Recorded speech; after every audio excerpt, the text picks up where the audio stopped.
had some of my strawberry slushy, banana slushy frozen, so I'm eating it trying to cool off, and I'm coughing.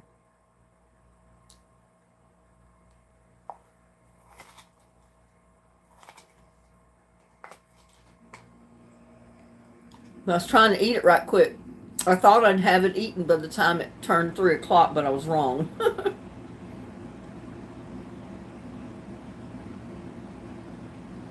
Our sun finally came out today, but we got so much rain. I mean, I'm not flooded here. I'm on the top of this mountain. But people below me did, and there's a lot of parts of Texas that people got 2 feet of water, like in their garages and their barns. Some of them were lucky enough that they had their houses up on blocks, so the water didn't get in the house. But you could see the water line around their garages, their sheds, that type of thing. And it just washed everything away.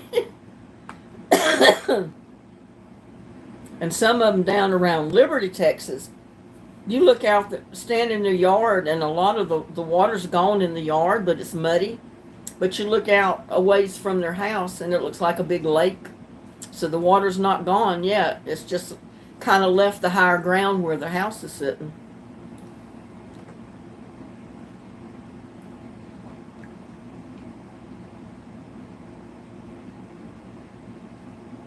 Yeah, I know, Connie. I didn't remember it. And then I was reminded this morning about it.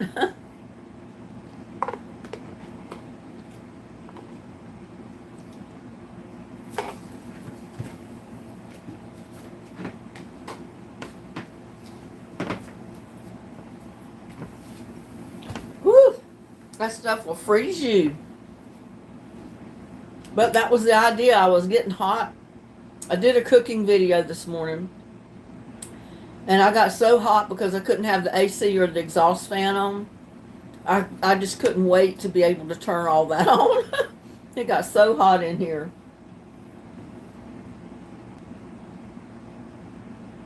Well, that's okay, Susan. I hope you feel better. And today is Kim Gross's 25th anniversary. Well, happy anniversary, Kim.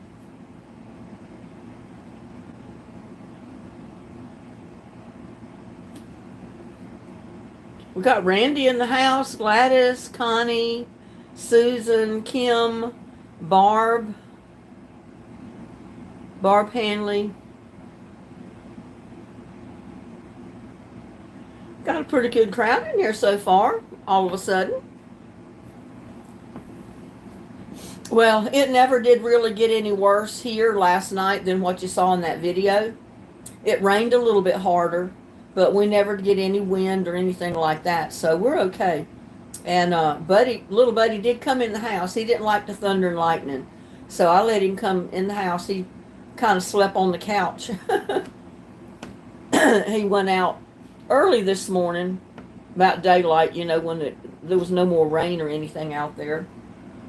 And then he came back for his breakfast, and he come back a little while ago, a few minutes ago, to get some more food. So I put it out there on the porch for him.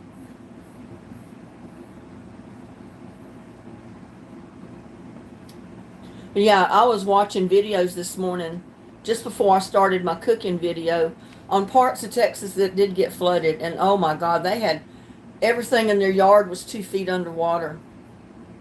So a lot of them have lost, their lawnmowers, anything mechanical that was within 2 feet of the water. It ruined that, because once it's flooded, most of the time there's no hope for it.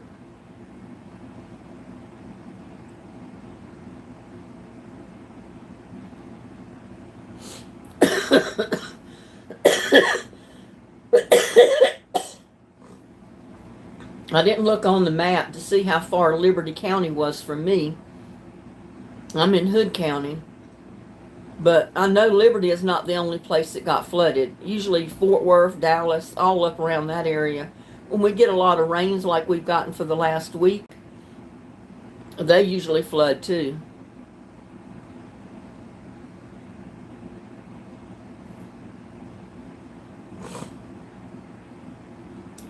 Oh, it's our 25th wedding anniversary. Well, happy anniversary. Happy 25th anniversary, Kim.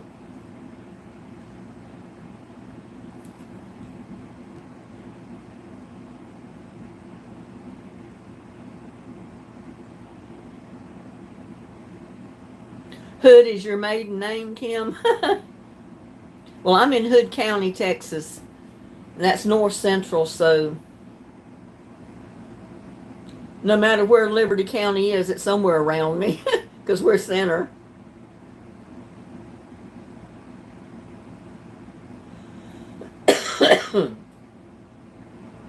Yeah, I said I was going to do a video today sometime of the update after the storm, but my yard's pretty wet, but I don't have any water standing or anything like that. Usually if it's raining real hard, I might have water standing under the carport while it's raining, but as soon as it quits raining, it drains off. It's gone. Same way with the rest of my yard. That's why I'm going to stay here. I don't want to move. Because, they changed the sizes of our homes to allow a lot of these people to come in and build these big brick homes on these little bitty lots. And a lot of them have done just that. Now they're having drainage issues big time because we're not on city sewer. Every home has to have its own septic system. And just the septic systems alone are causing a drainage problem downhill because it's making some yards muddy. And when you get rains like this, it's not helping at all. They've got to put in culverts, which they didn't do. So now they've changed our restrictions back to 850 square feet. And that's still bigger than my house. Mine is only like 840 square feet. So I don't think it was 850 originally. But I think they've realized they goofed up when they raised the size of the homes. Because these lots are too small to accommodate a septic system on every single lot and have homes that have 5, 6 or more people living in it, using restrooms, taking showers, running laundry water, running dishwater, all that kind of stuff. It's too much. I told him in one of the meetings, I said you might do well to change a lot of stuff back to the way it was. I mean, we had camping lots out here because the lots were small. And they changed that to where no camping was allowed, no campers. So they changed those lot restrictions. So now no one can use them because they're too small to put a home on. So unless they bought 4 or 5 lots all together to build a house on, they can't because the lot is too small. And then if they bought 4 or 5 lots, the way our restrictions are, they've got to pay homeowner dues per each lot, not just one home. It's for each lot. So people aren't going to want to do that. I own 3 lots in my yard here, and I pay dues for each lot 3 times. So I can't do it just once because my home is here.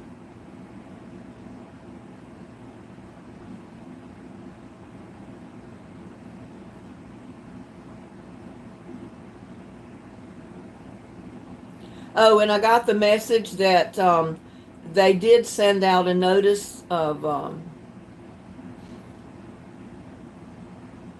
they ran an obituary, I think, in the newspaper, and it cost something like $385.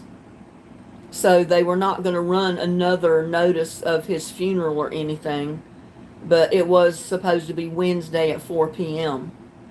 And I forgot the name of the funeral home. But you have his address if you want to mail a card or slip a little bit of money in the card. That's up to y'all. And his parents were deceased. Everybody was correct on that. And I thought that's what I had heard him say. So it's the rest of the family that's left that's putting him to rest. Because his family are already deceased. And I think he's going to be buried with them, even though he's going to be cremated. He'll be probably, his ashes will probably be buried with them.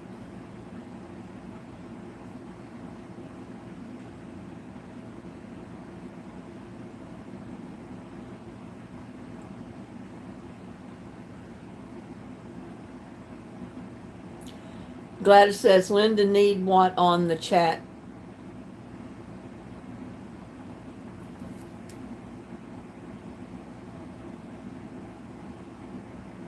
Yeah, I read that. Said Dennis considered us his family, and he loved all of you. Well, we miss him whenever he would get in here, and he posted such nice comments. You know, when he wasn't here, I missed him. I was like, okay, where's Dennis?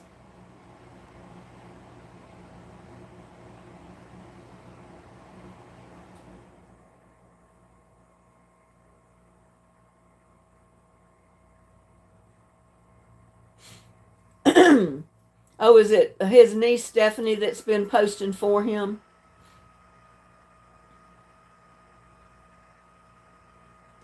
Yeah, I haven't been noticing all of the. Yeah, she says, hello, I'm Dennis's niece Stephanie.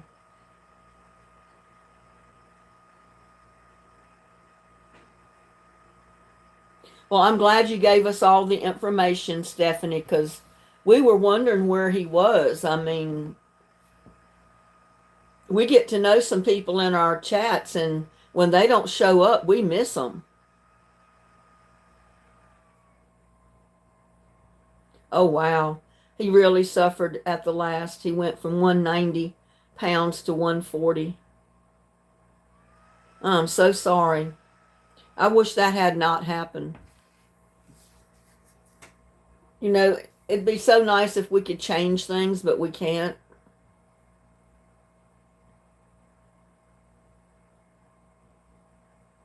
You can tell it's real humid outside. Look how frizzy and full my hair is getting. The more damp and humid it is, and the more warmth there is, my hair goes like that.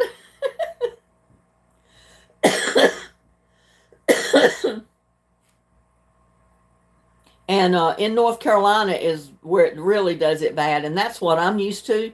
So when I came out here to live, my hair flattened out, and I'm like, "What's wrong with my hair?" And then I realized it's because it's so dry here. There's no humidity, so my hair doesn't frizz up and get full. But it does on the rainy days like we've had, because it's real humid and warm outside. Oh yes, Gladys, Dennis was really loved on our chat, and we're going to miss him dearly. Hi, Randy.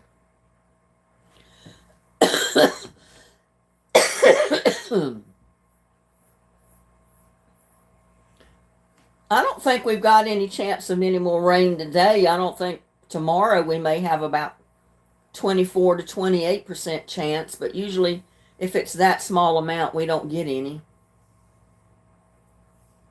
Texas needs to dry out just a little bit, you know, because it looks like half the state's flooded right now.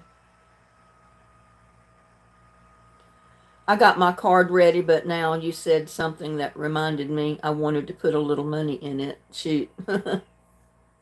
Sorry about that, Susan. Well, when I read that about what she said, they listed his death in, I guess, the newspaper, and it was $385. That's a lot of money, y'all.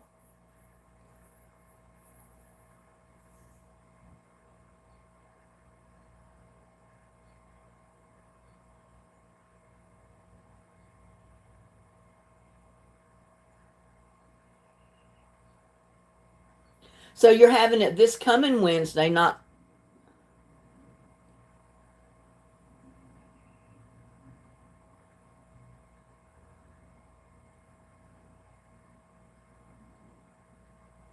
Well, I guess you'd have to because I don't know what I'm thinking. I've been getting so tired, working so hard. I don't even know whether I'm coming or going half the time, y'all. You'll just have to overlook me.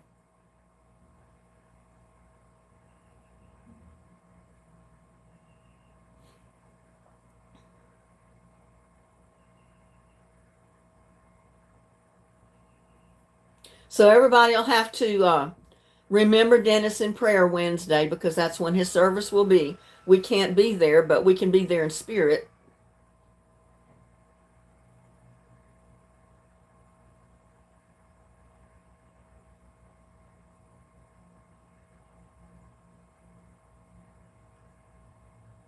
Drink coffee. Gladys, you'd have me living on coffee. I'd be buzzing around like a bee, and I still probably wouldn't know half of what I was doing. I only missed 3 nights sleep this whole week, which put me in a daze, because I was dead tired every day when I went to bed, and I should have slept, but there was 3 nights I got no sleep at all night long, and that wears you out.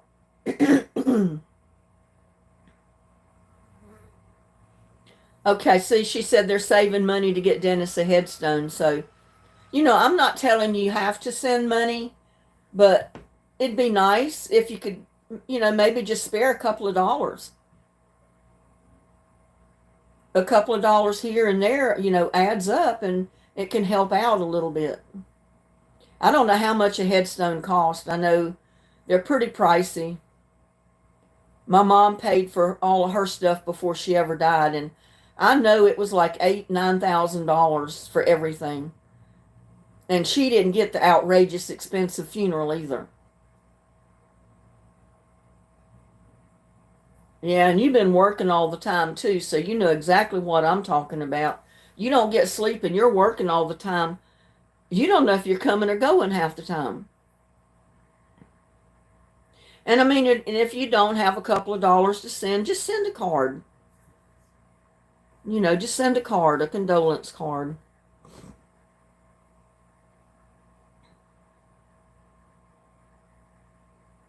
We all get by with a little help of our friends. I think that's a song, isn't it, Randy?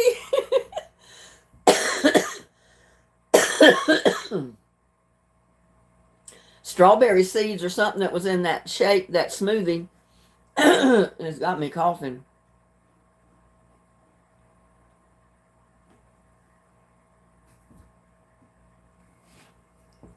I mean, if everyone had even $2 to put in a card and send, that'll add up. Every little bit helps.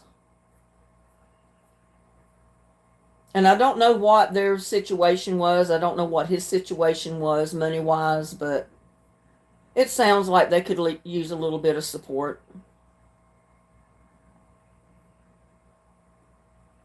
Yeah, good song and so very true. Yep, you got that right.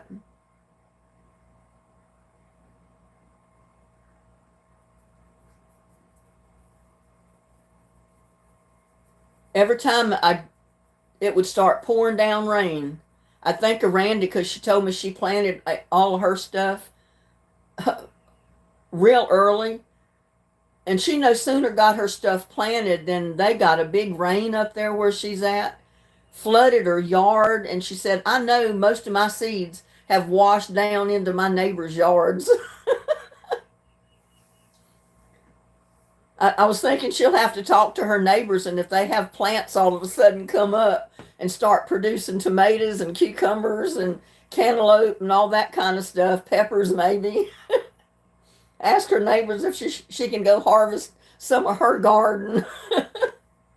I mean, I laugh about it. You got to laugh about stuff like that because you can't do anything about it. You can't change it unless you go find the plants coming up and dig them up and move them back. I mean, I'd hate to know that happened to me. I'd be so upset. I get upset with this heavy rain because sometimes if my plants are small and the pots get too much water, it'll drown the little plant. I've lost one or two just from it getting too wet because it rains so much. But I haven't lost but one or two, and they were the little bitty, almost seedling size. So when it rained real hard, it just flattened them out. They couldn't help themselves but to drown. Diana said she got a lot of rain this morning. We didn't get rain early this morning or today, but we got a lot last night. It rained all night long. And thank God I finally got some sleep. because I went to bed finally. Little buddy was in here asleep on the couch. And I went to bed and fell asleep. I didn't know any more till this morning, and I heard little buddy rattling around. He was wanting his breakfast, so I gave him his breakfast, and then he wanted to go out. So I let him go out. And then, like I said, he came back a few minutes ago, and I gave him some more food.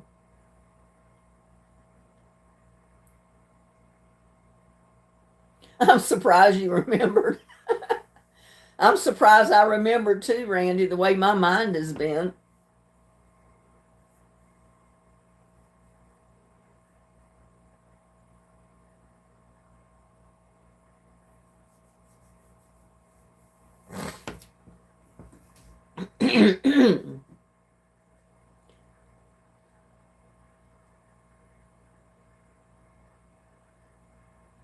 And we have Mia. You still got snow, Mia? Where are you? Do you live? Goodness.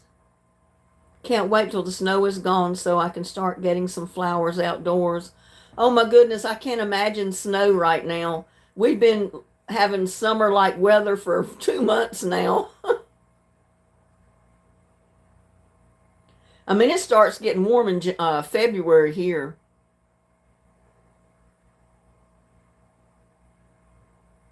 I mean, our days are almost like spring in February usually. The nights are still a little cool, but it starts warming up during the day in February.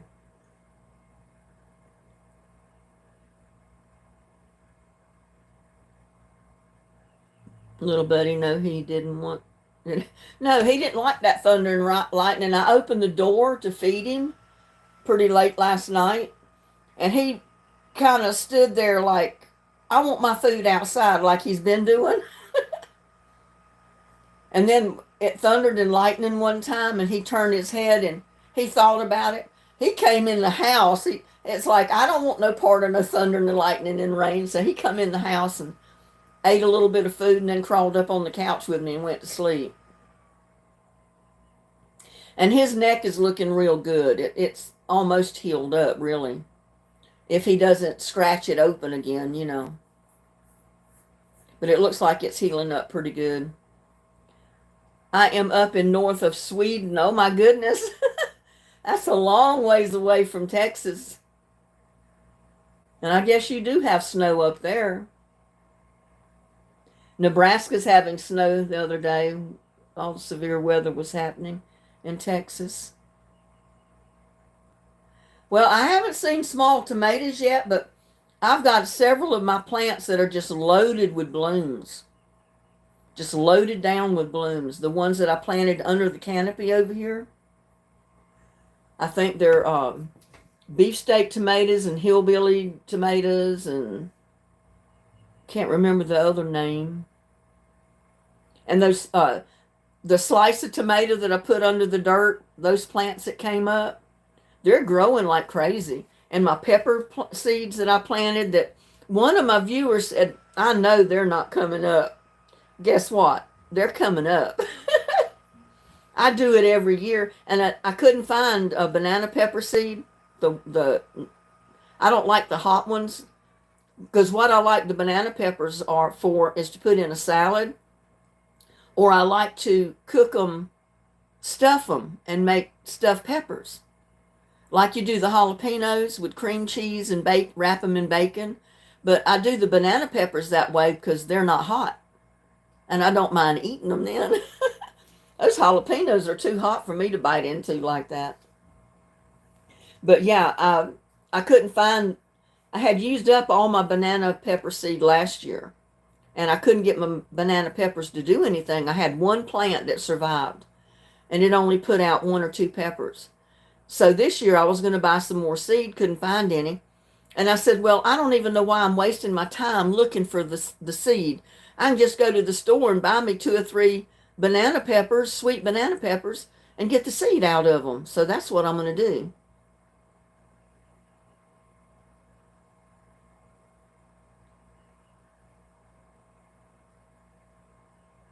It's all really now.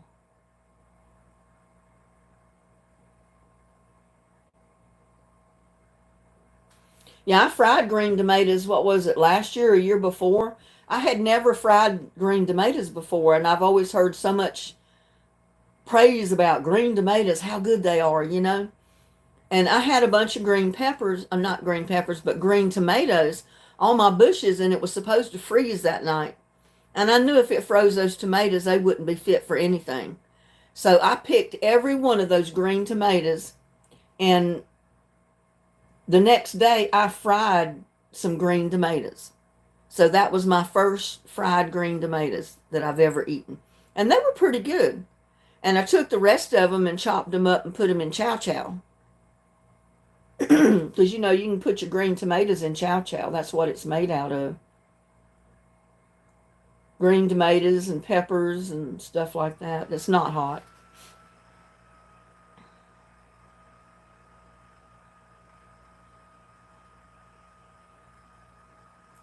Well, bless you too, Stephanie, and give our condolences to all of his family.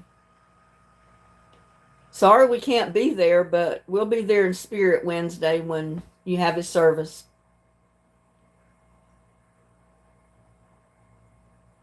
And I've got his card here. I just got that addressed this morning, getting it ready to go in the mail. But since, you know, this is Sunday, it'll go in the mail tomorrow. So they may get it by Wednesday. I don't know.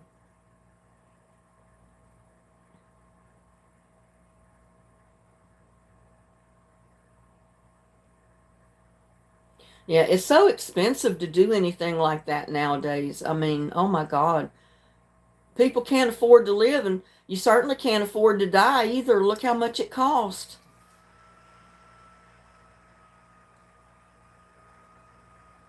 Yes, Stephanie, you are more than welcome in our live chat. Just come in anytime you want.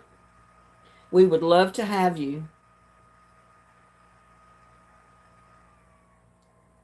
I could never remember her name when I got the messages. You know, I read the message, I took notes, and I always forgot to write her name down of who was corresponding with me, and I didn't remember, but I'll remember now. It was Stephanie.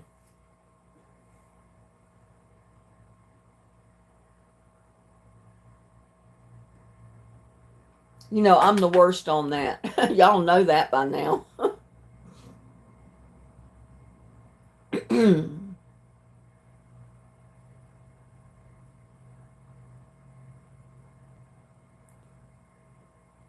Yeah, I love chow chow too, and I love the cowboy candy because I use it to season so many things, just like that sriracha sauce that I put in my quesadilla, you know, as the sriracha sauce that you put on the quesadilla. I made my own, and I used just a little bit of cowboy candy in it to spice it up a little bit.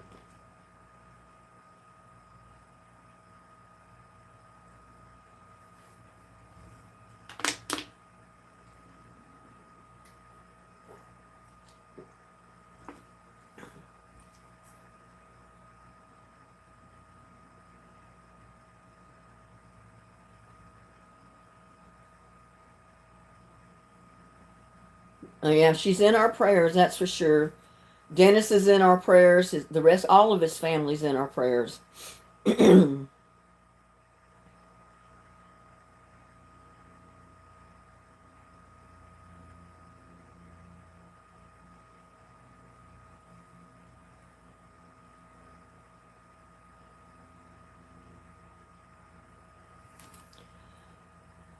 You what I would get for a stone for the Dollar Tree, you can find some good sayings in some of those ceramic decorative stones.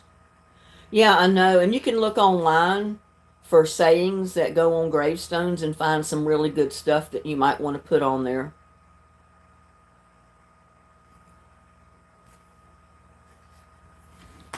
And I'll read what's in my card. This is my card. And I made my card, y'all. I did it off the computer, but on the inside, I wrote a bunch of stuff, and then this is what it says. Those we love don't go away. They walk beside us every day. Unseen, unheard, but always near, still loved, still missed, and very dear. And I just wrote in there in my own writing that says, everyone here at my YouTube channel will really miss seeing Dennis's comments in our live chats. We look forward to them, and he will be greatly missed by all. Sincerely, Linda Hauser, Lady in the Garden. And I'm like everybody else. I don't have money. But if I can come up with even $2, I might put it in there. Because like I said, even $2, if everybody sent $2, it adds up after a while. And you don't know how many cards he's going to get.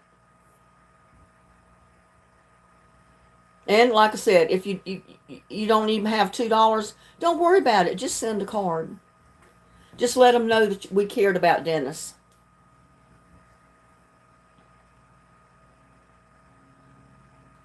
Yeah, I'm spoiled. Because since I've figured out how to make my cards on the computer, most of the time I don't buy cards anymore. I make my own, and I put what I want said on it. Now, sometimes I'll buy one if I see one that I really like. But usually I'll make them myself.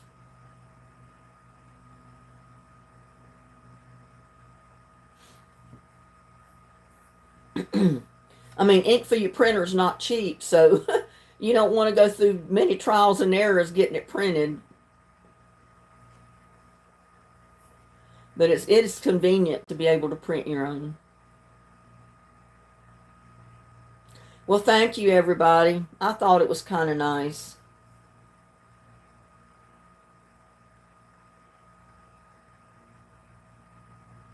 Because, you know, that says it all.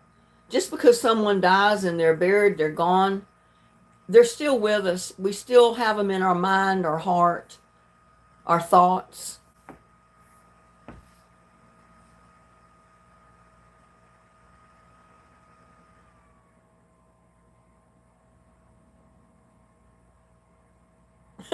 Susan says, I bought one for you, but you will understand when you see it, Linda. LOL. I could not get it for you. I don't know. How am I going to see it if you didn't buy it? If you didn't get it? That's confusing, Susan.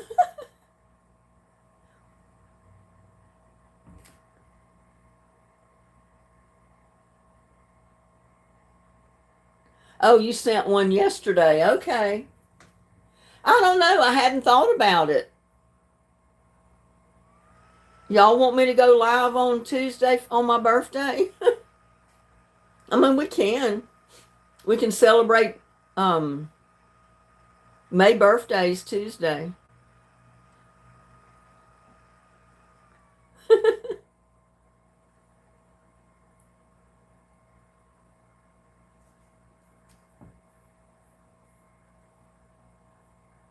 Yeah, I hadn't really thought about it, but now that you mention it, we have been celebrating each month's birthdays, so I guess we could go live Tuesday and celebrate all the May birthdays.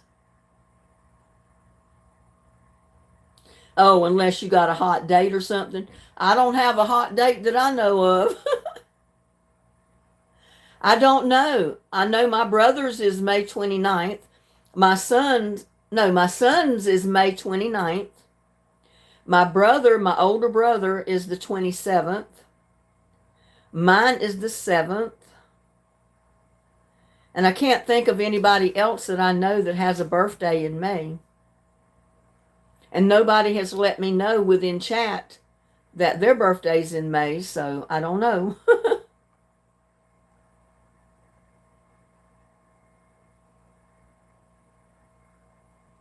Let's celebrate for her. Well, I'll see if I can go live Tuesday. I don't have any plans, so there's nothing that's going to prevent me from it.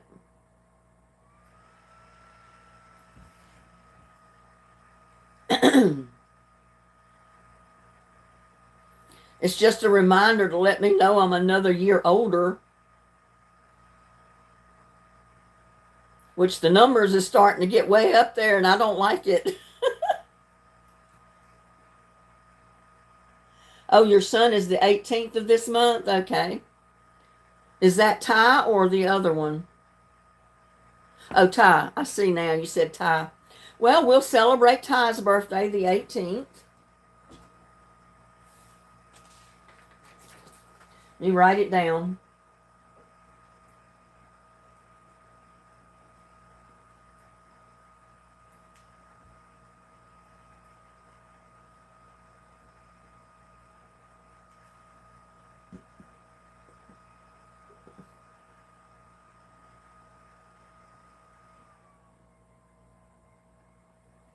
Well, we've got 4 birthdays already. Ty's mine, my brother's Billy, and Chad, my son.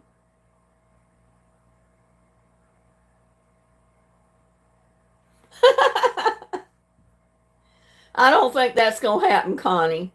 She says if you get a hot date, let us know and we will expect all the details. Yeah, right. Don't I wish? I don't expect any hot dates coming up. My favorite cake is chocolate. I love chocolate cake.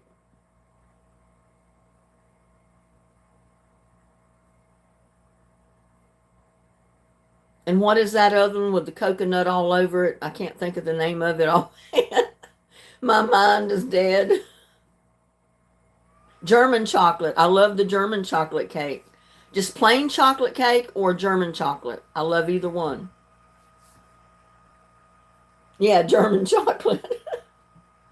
My mind, it's kind of slow going through the file cabinet up there, but sooner or later it gets to the right file.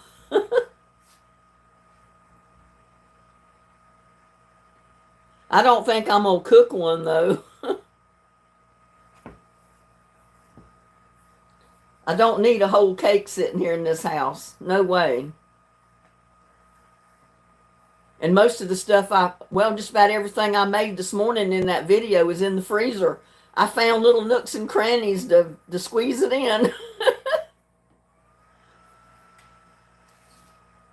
I'm not going to tell you what it was. You'll have to watch the video when I post it, I guess tomorrow.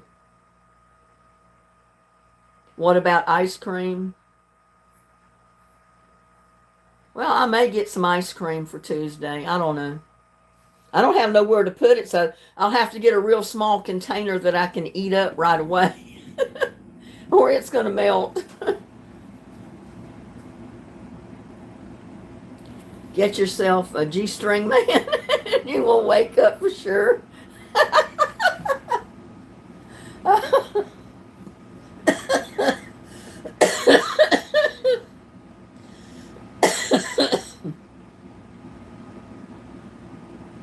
I don't know. I may roll over in the bed and say, I got a headache.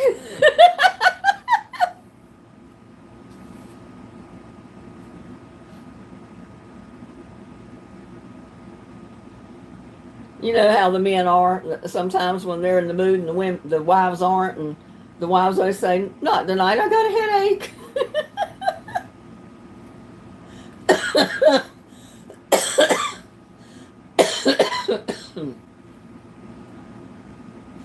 Oh.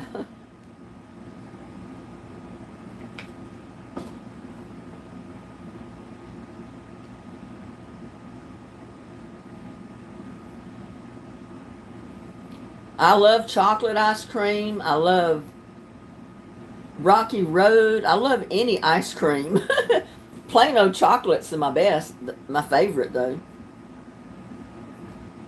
And I'm so used to eating Great Value ice cream that I can try to eat all this other stuff and it's so rich I can barely eat it. It's so sweet and rich. It's like, oh my gosh, give me some Great Value so I can eat some of it.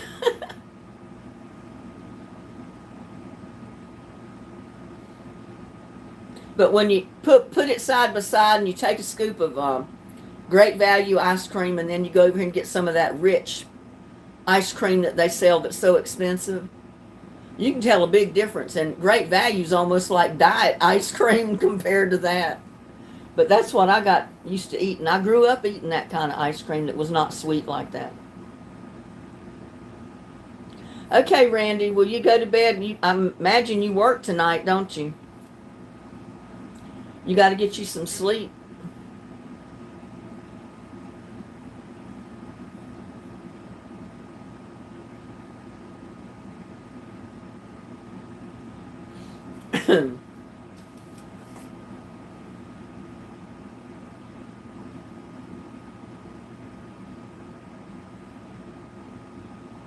Yeah, a little bit of that rich ice cream goes a long way.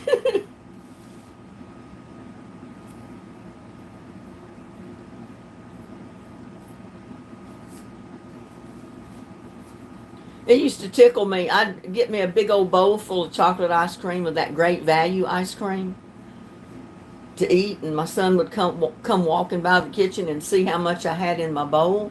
He said, "Mom, you didn't want any ice cream, did you?" He said, "That's a bowl of ice cream." I said, "Yeah, I know it. I'm eating it too." He didn't realize it's like diet ice cream compared to the expensive ice cream. But I got used to eating it, and that's what I like, so. Yeah, Randy, you have a good night. Get some sleep. Don't work too hard.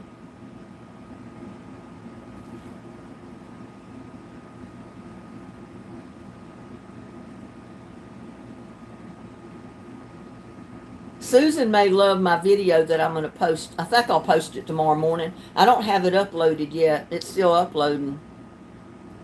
But I'll probably post it in the morning.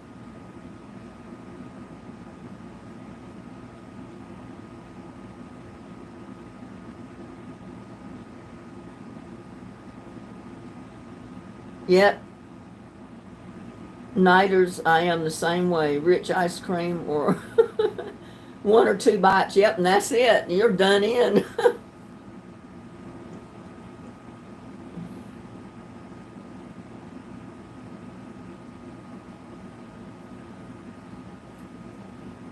I never made homemade ice cream. I figure it's too much work.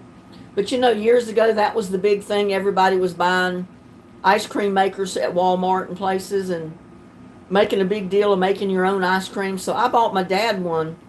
I don't know if it was for Christmas, his birthday, or something. I bought it for him and sent it to him. And my mom said, "Oh my God, he loved that ice cream maker." The minute he got it and saw what it was, he took off to the store to buy bananas and stuff he needed to make his ice cream.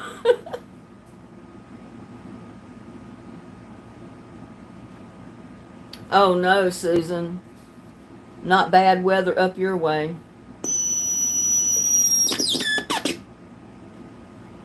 Know why that started beeping. There's Craig D. Hello, Craig. Welcome.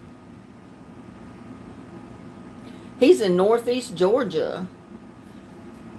Susan's in what? Northeastern Kansas?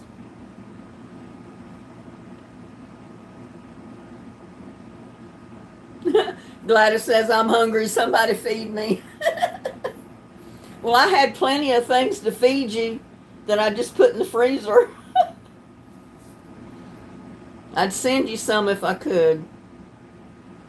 I don't think they would make it to Connecticut, though. Topeka, Kansas.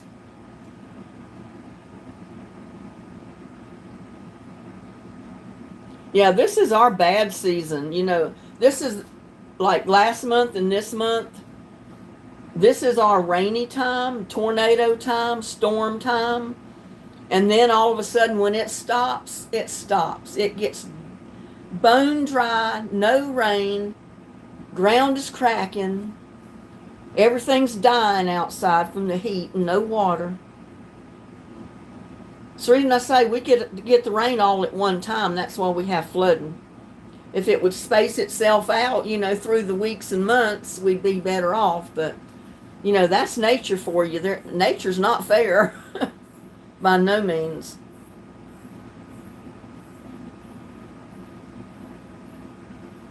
Oh, Craig's been in your area before, Susan.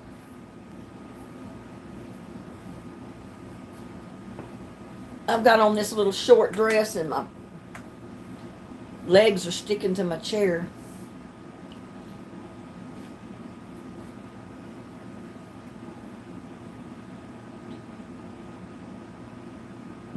So exciting, wasn't it? LOL.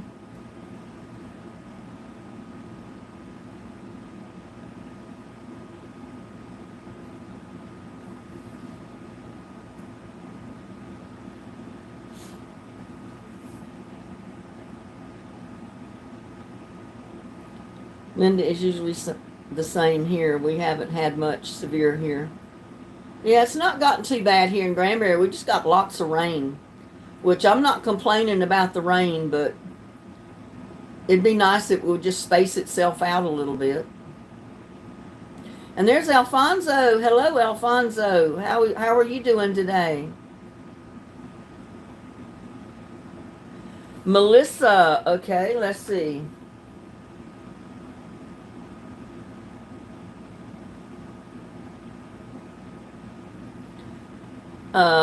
It's the 13th.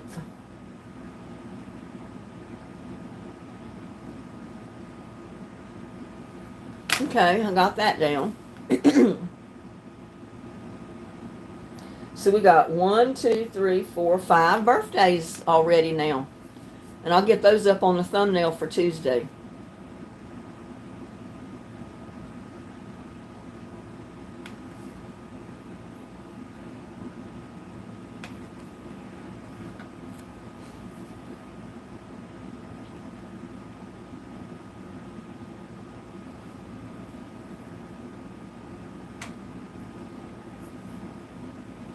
Yeah, my hair is normal right now. It's all frizzy and curly and getting kinky.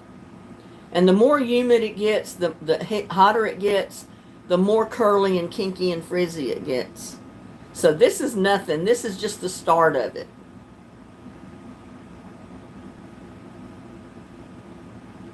Why do you have a short dress on? Because I put it on to do my video today. I mean, you can't even tell I got a dress on, I don't think, but I decided to put it on, so. Yeah, and then there's Mother's Day next Sunday.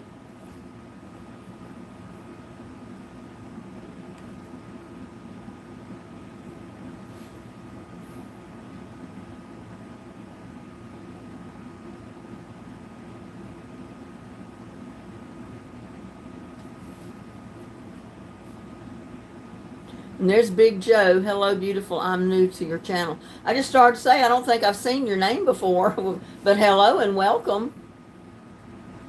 We welcome you to our channel with open arms. And thank you so much for that compliment.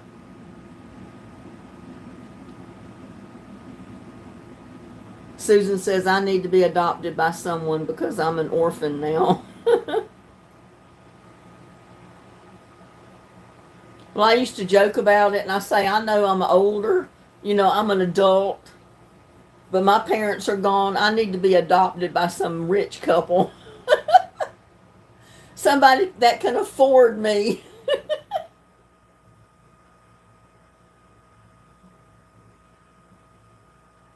Somebody that don't mind spending money on me. And y'all know I'm kidding. But it would be nice, wouldn't it?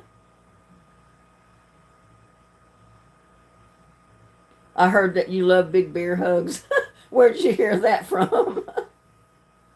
That might have been something Alfonso would say.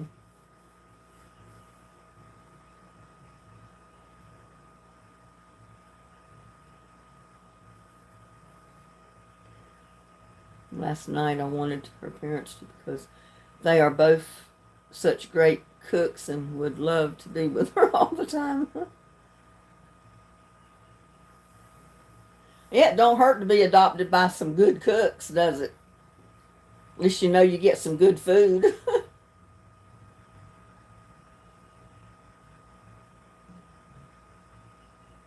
Betty Blue says, I have a champagne taste on a beer budget. That sounds like me. I'm a rich person inside. I'm just poor on the outside.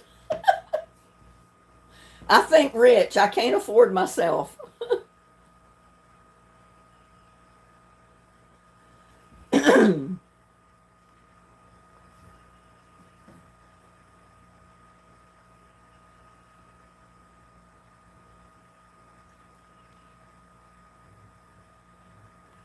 I can't adopt anybody, Gladys. I can't afford anybody.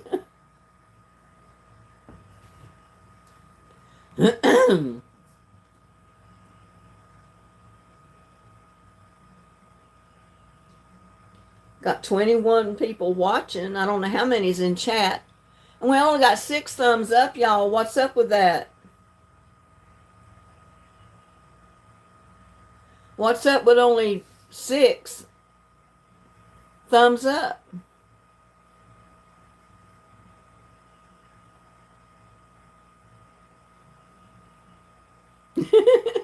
Does anybody want to adopt Gladys?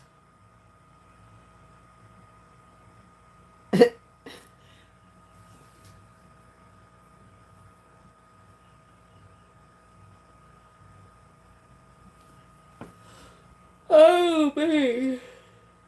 Ugh. I did not want to get up this morning. I'll tell you, I was sleeping so good. And little buddy got hungry and woke me up, letting me know he was wanting his food. But that's okay, because I fed him and he's happy.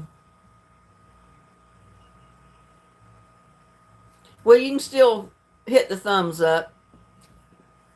I got 9 now. I think that looks like 9. Yeah, 9. 22 watching and 9 thumbs up. Oh, Lordy.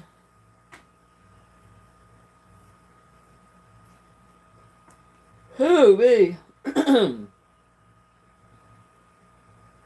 Let's see what the quote of the day is today.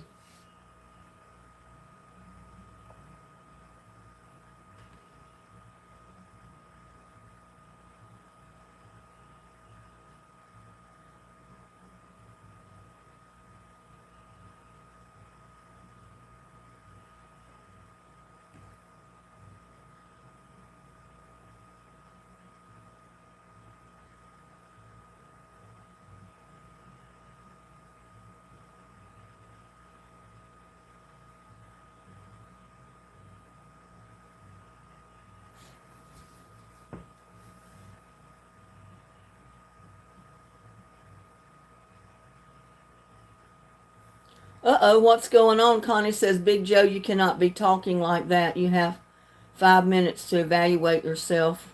You are welcome if you want to behave. Oh my goodness, I missed that. I don't know what he said. It's right under the video. Right under the video. If you're on your phone, go back to vertical, just turn your phone up, and your chat box will come up underneath and the video will be at the top. And just under the video is the thumbs up button. I guess Connie already silenced him. Yeah, she did.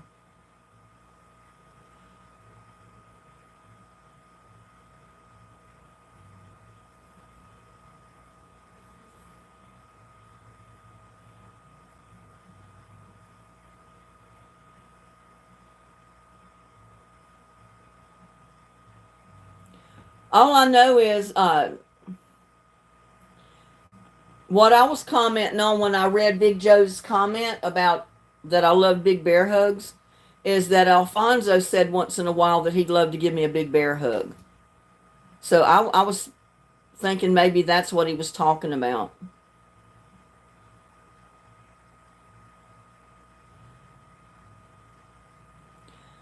But yeah, if he meant anything else about it, then he doesn't need to be here.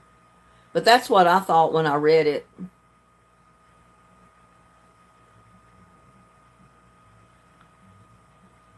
Oh my God, Connie, I didn't see that.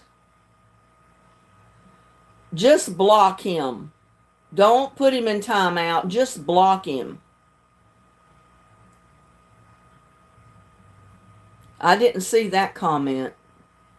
The only comment I saw was the one where he said, I hear you love big bear hugs.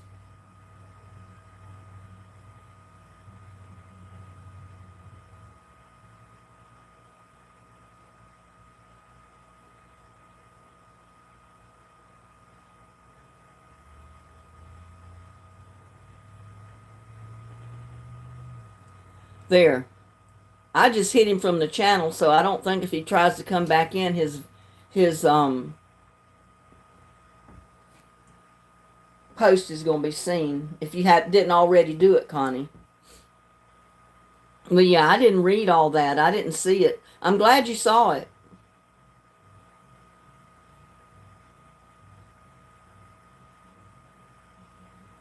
Okay, Gladys, he's blocked.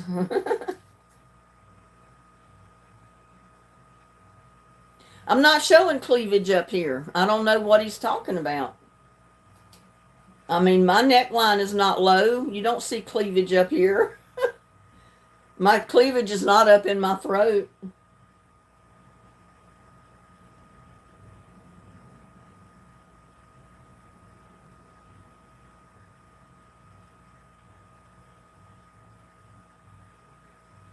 Oh, look at this. I want y'all to hear this. It is so appropriate, especially since Dennis just passed, and we're all saying that he was like family. This is the quote of today. Friends are siblings God never gave us. I like that. So it's like that's saying that Dennis was family even though he was not blood related to us. I like that quote. That's pretty neat.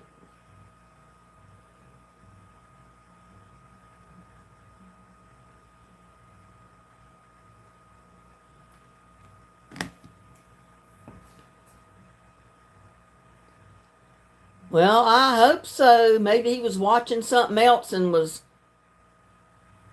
writing posts on mine. I don't know. But we don't need Big Joe. We don't need no talking like that on my channel. Maybe he was watching one of those X-rated channels or something. Who knows? I don't know how he got over in mine.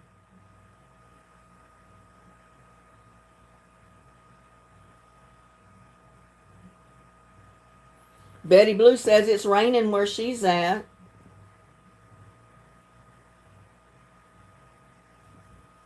Well, the sun's come out real nice here, but the ground is wet, wet, wet. Everything in my yard is wet. But like I said, I don't have standing water or anything like that. It's just wet. But my plants are loving it. The grass and the weeds are loving it. The flowers love it.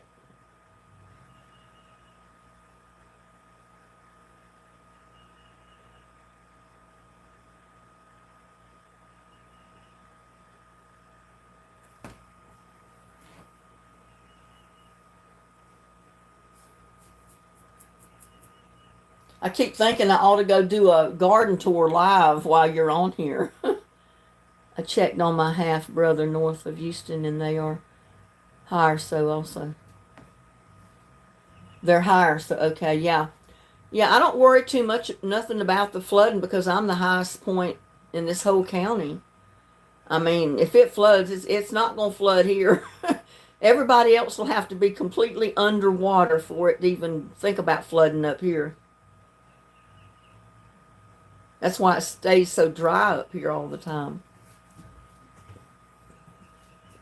All the moisture and water seeps down below me.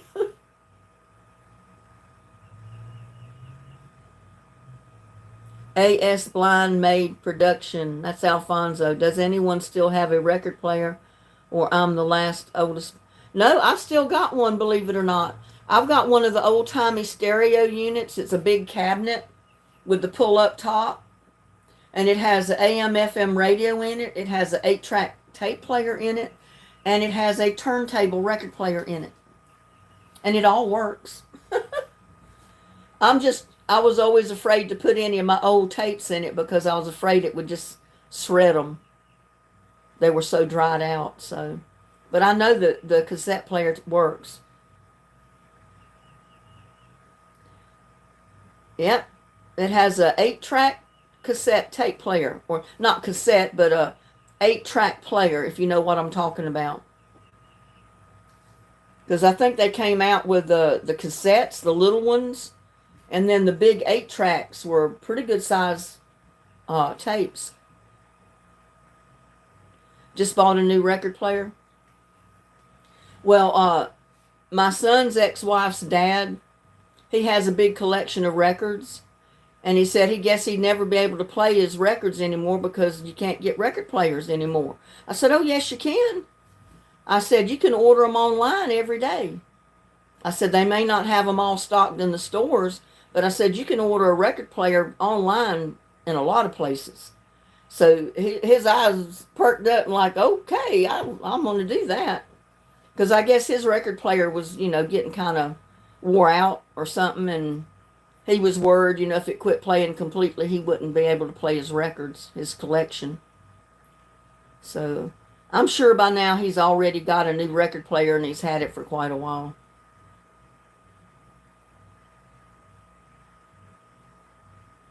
Yeah, every once in a while I'll open it up and I'll turn the radio on and see that it still's working.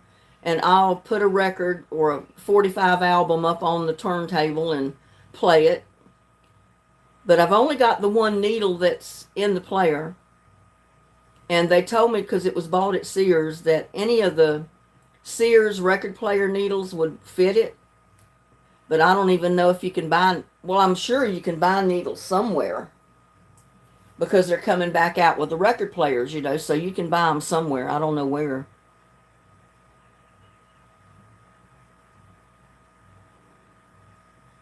Yeah, I got 45s and I've got the big albums.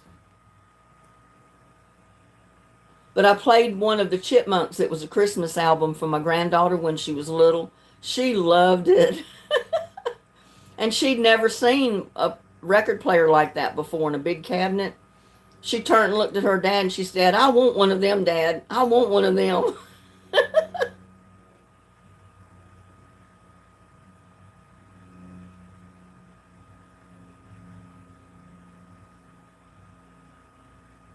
You would have upgrade your existing record player with a new phono cartridge. I don't know what a phono cartridge is.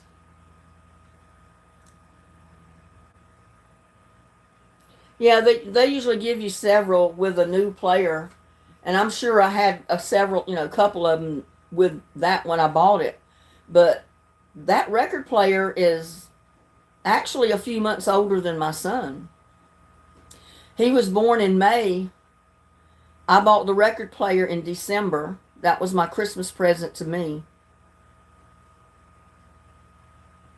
And he was born in when? I get the dates all confused. 1975.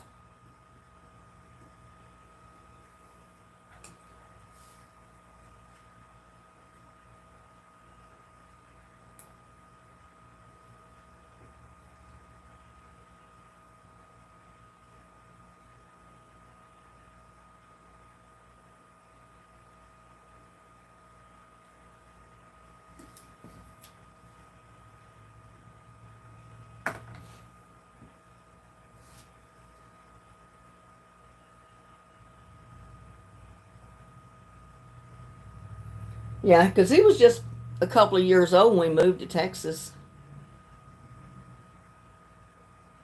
We moved here in 1978. The beginning of the year, in January, not January, but February, the beginning of February of 1978 is when we moved here. So he was basically a toddler. And I bought that before we moved out here.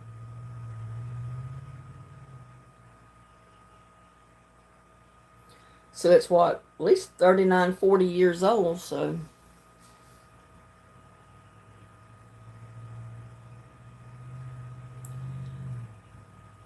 A phono cartridge is where it holds the needle, and there are two types, magnetic and ceramic. Magnetic cartridge requires a crimped ceramic straight line level.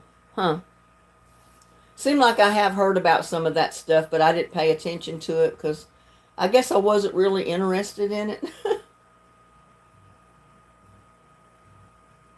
But I've seen several sites where they have just a regular record player turntable, like they used to when they first came out with turntables years ago.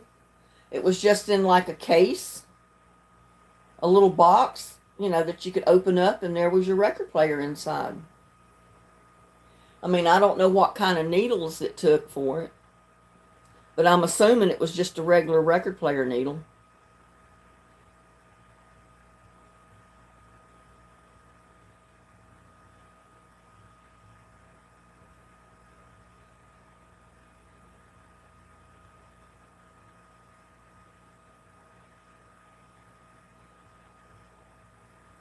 Yeah, the stalks are edible, but I don't like rhubarb. I didn't grow up eating rhubarb. Nobody around my whole area, neighborhood had rhubarb.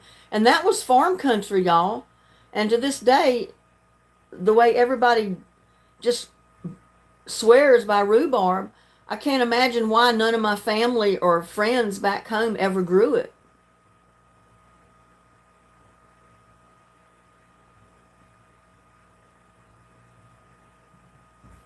I've only tasted it one time, and they did a rhubarb pie in the kitchen I worked in at Lake Stone Terrace. And it was bitter. And I said, ooh, I don't like this. And I wouldn't eat it. I took one bite of it and I wouldn't eat any more.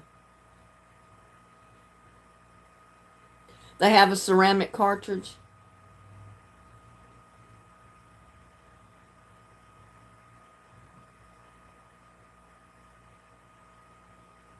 Oh, well, they need to make the regular old-timey needles for those record players. So I guess it's just whatever you get used to. And the people that lived in Lake Stone Terrace, because it's a big apartment complex for retired people, when they came down to the dining room or the lunch area and found out we were having rhubarb pie, they all had a fit. Oh my God, my favorite. I love rhubarb pie. So, and I told one of the ladies in there, I said, well, I've never tasted rhubarb pie. Never heard of it. So I cut a little piece of it and put a little piece in my mouth, and I didn't like it. I said, I'll never eat that stuff. I said, no wonder they didn't grow it where I'm from. Nobody liked it.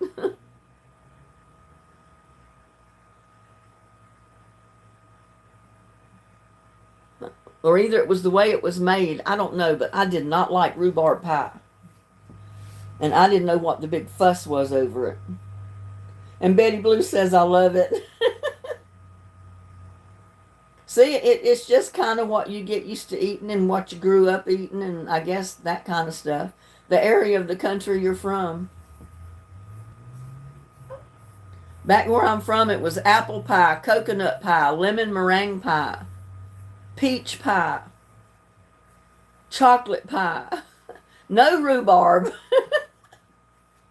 That did not even enter the equation at all. You eat it raw?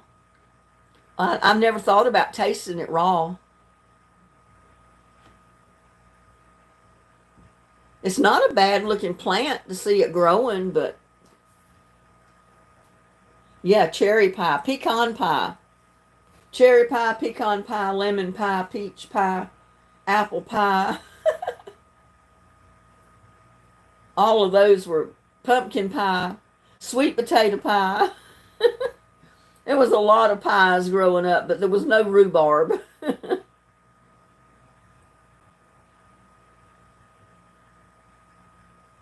Connie says, I love rhubarb. I'm a weird one.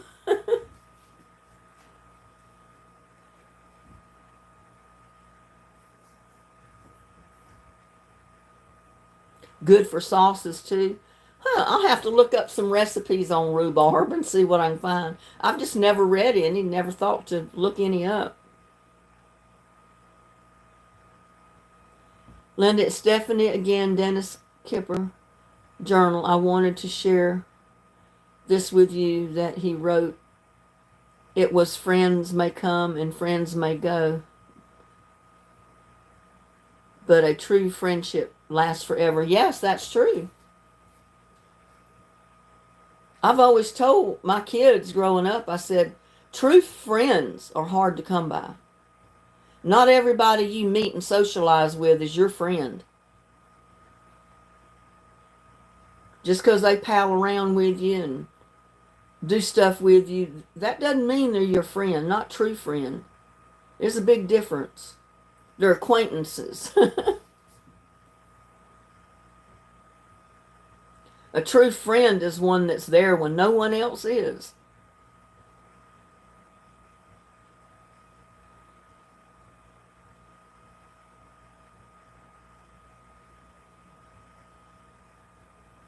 Yep, you're lucky to have a true friend.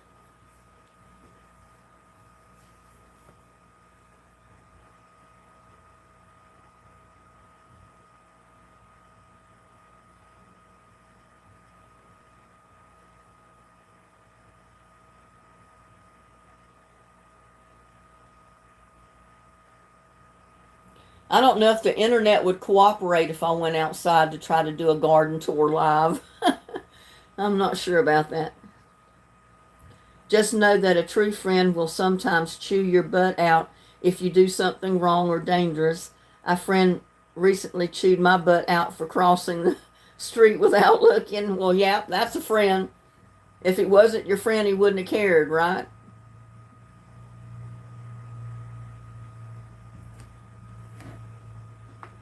Yeah, if he wasn't your friend, he'd just let you go. Wouldn't matter to him.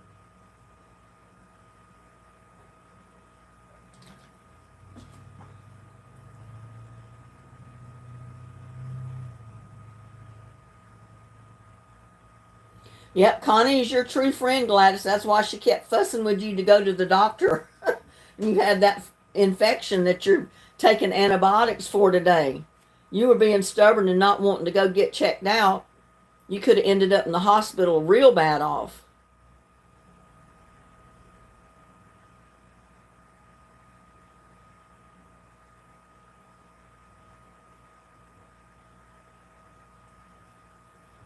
That's true.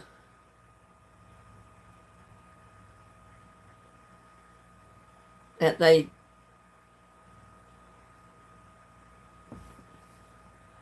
even though they get very angry.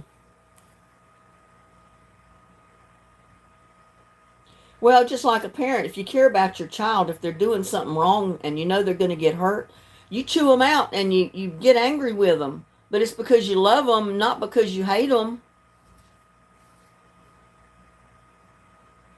I had to get on my kids sometimes when they were little, when they were doing something that I knew they were going to get hurt at, and make them stop.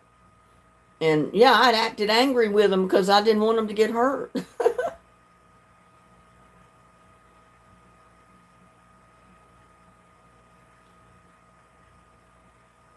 Joanne says her husband has been her best friend for 35 years.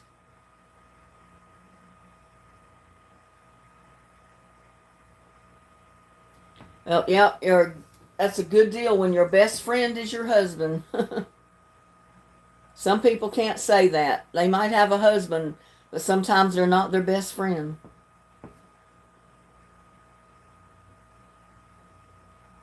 I have kind of a saying, be best friends before you become a husband. Yep, she's a lucky lady. I need to get to know you and get to know that you are my best friend before I get married to you. I don't know that I'd ever get married again, though.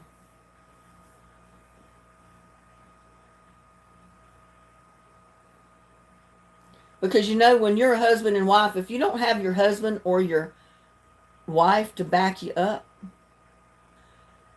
you're kind of lost. You don't have anything. They are the one true person you should be able to count on no matter what.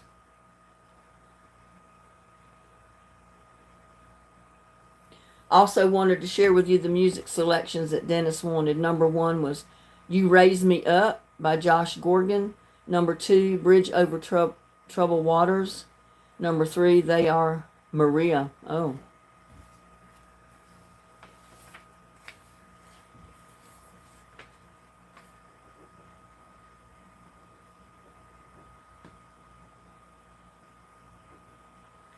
You lift me up.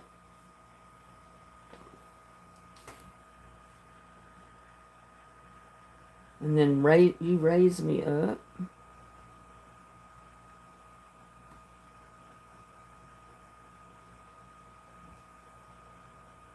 And then bridge over troubled waters.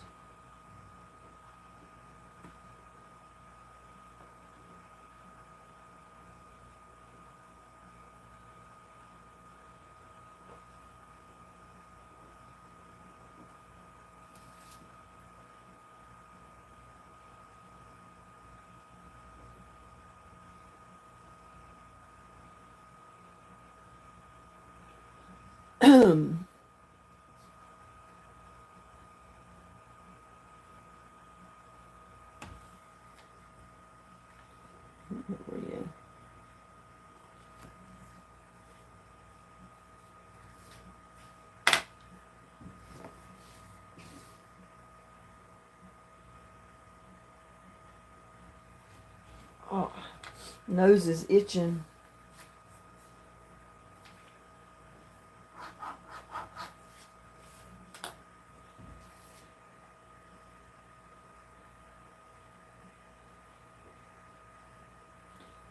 I don't know there's a lot of singers that sing Maria. So I don't know who the most popular one is that sings that.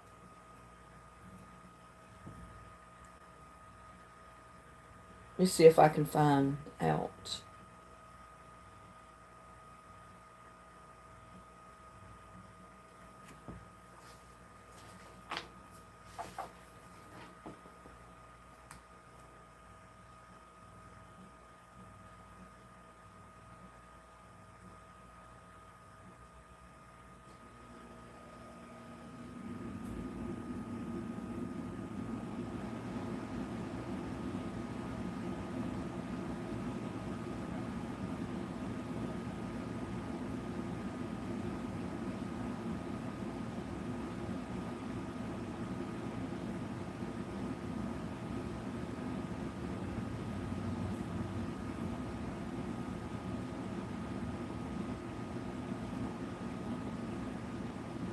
Yeah, they've got Brooks and Dunn singing Maria.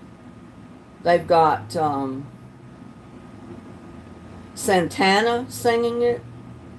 Blondie sung it. Carlos Santana sung it. Let's see who sang the original. B.W. Stevenson. He's not only the first singer of Maria, he's also the co-writer with Daniel Moore. Stevenson was born in 1949 and raised in Oak Cliff, suburb of Dallas.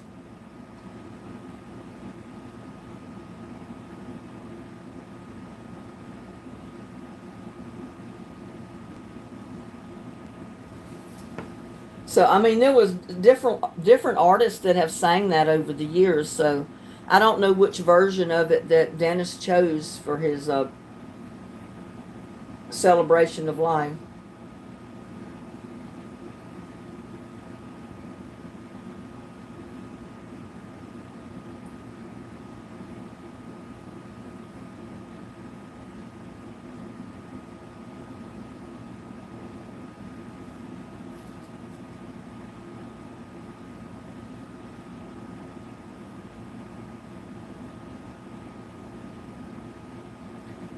But I'm not sure that is even the correct version of it.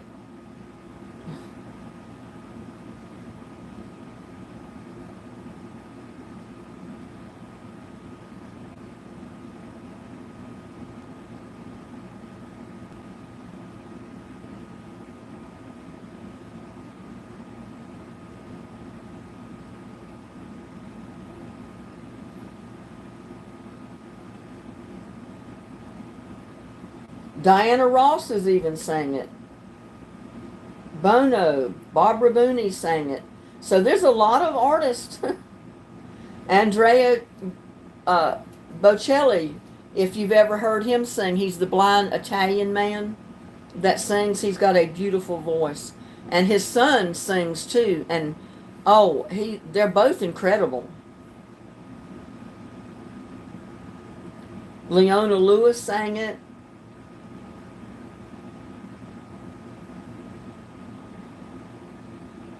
Oh, and Josh Groban, the one that she said sang "You Raise Me Up." So maybe he's singing both of them for their service. I don't know. But Josh Groban did record that as well. December 15th, 2016, he recorded it. And it's on YouTube.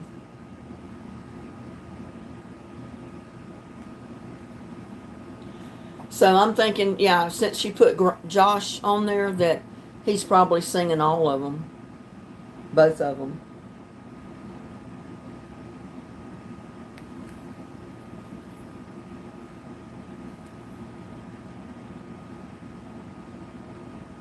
I have had cancer twice. First one's breast cancer, left side. Now bone cancer. I won't quit. I still have a life to live and don't give up.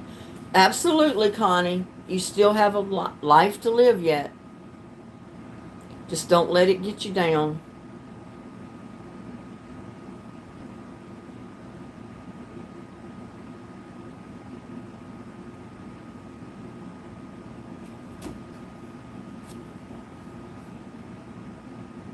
I mean, it's just unreal that so many people end up with cancer today. I mean, it's got to be in the food we eat, the preservatives and everything that we're coming in contact with that people years ago didn't. And of course, I know so many years ago they didn't even know what cancer was, so you have to look at it that way too.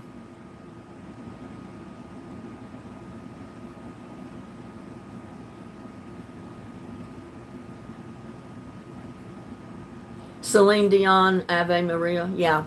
Yeah, I brought that up where she did sing that. But Josh sang, he's recorded both of them.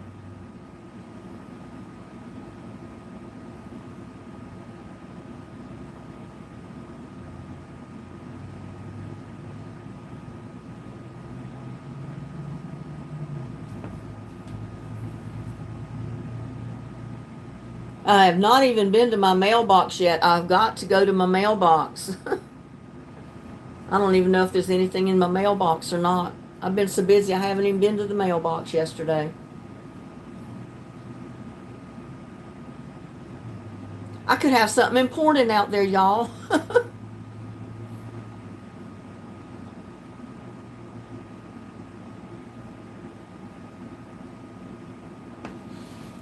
Oh, man.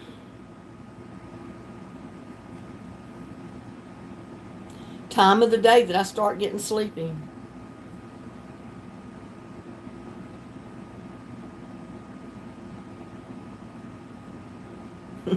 Could have a big check, don't I wish?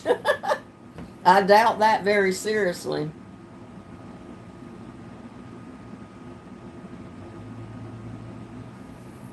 But you know what? I'm going to run out there right quick. I'll be right back. Oh, if I can get up and straighten up.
back, y'all. I hated to run out there, but I said if I didn't go while I had it on my mind, I'd forget again. And I did get this.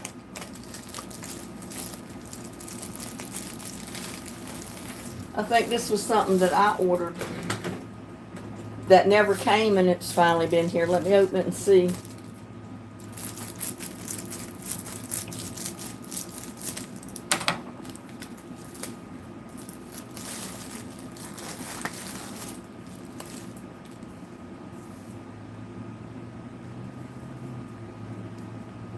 These are the red geranium seed that I ordered. Somebody had mentioned to me in chat, or not chat, but maybe it was in a message, to get Martha Washington geraniums, and the red ones came up. So I ordered some of them. Like, you know, I need more flowers. So we'll see how they work out.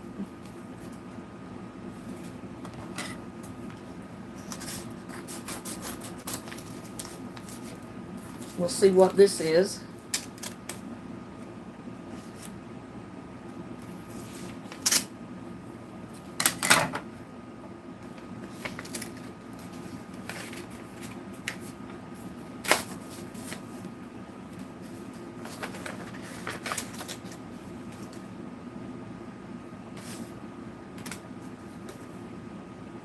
Look at that. Isn't that cute? I love that dog.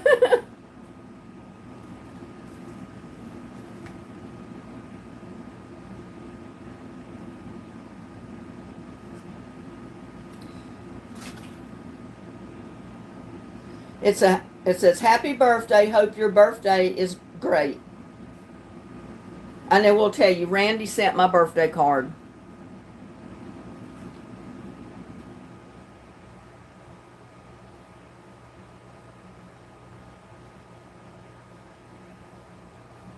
And a Dairy Queen gift card.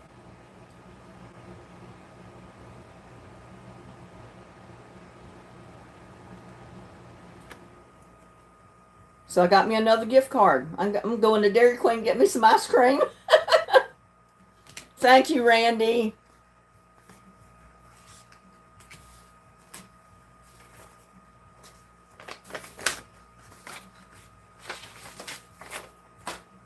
You know what I'm going to do with my card? I'm going to put it right up there on the freezer.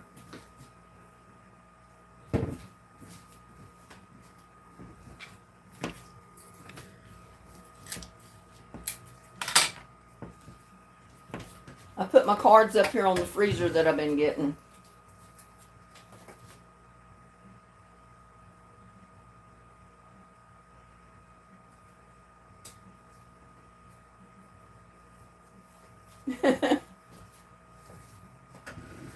Yeah, I got a puppy dog up there.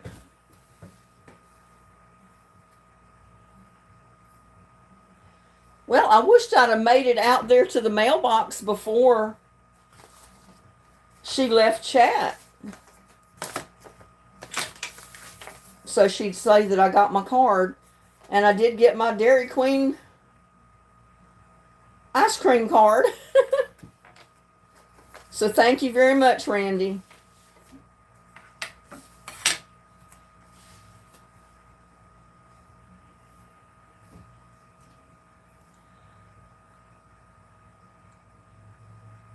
You have a Gerber daisy. I don't know that I've ever seen a Gerber daisy.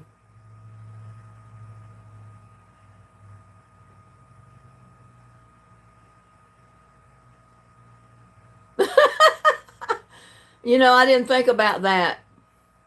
I didn't think about what Gladys could get done while I was gone.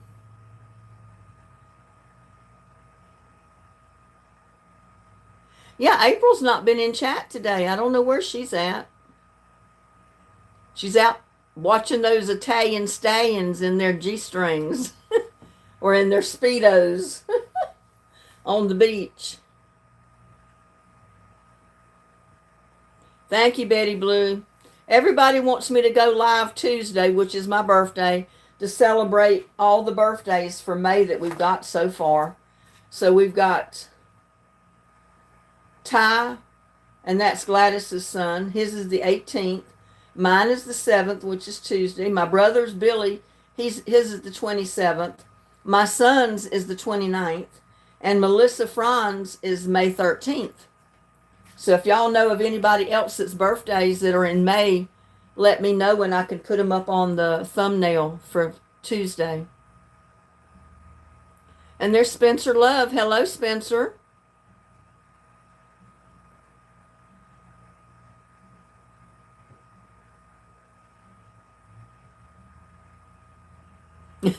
Gladys says, Linda, I was good. Are you sure about that, Gladys?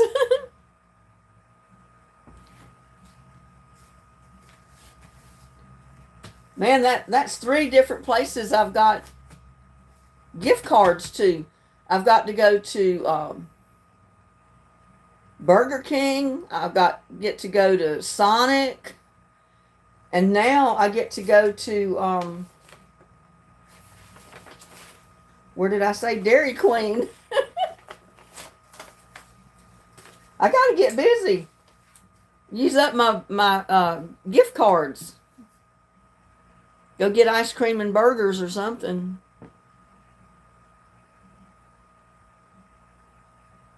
You didn't give her enough time to do anything.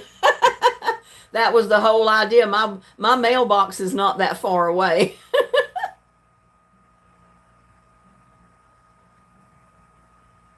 Susan was bad. Okay, Susan. Spencer Love said it was her son's birthday on Tuesday. What was your son's name?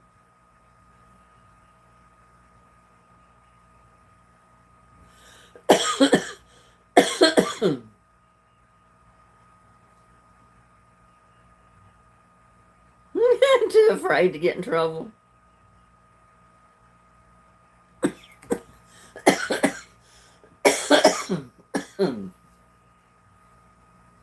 No, the closest Olive Garden is in Fort Worth.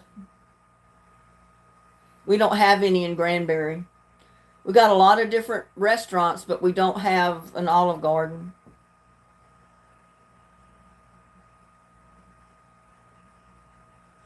The 1st is your mom's birthday, Spencer Love?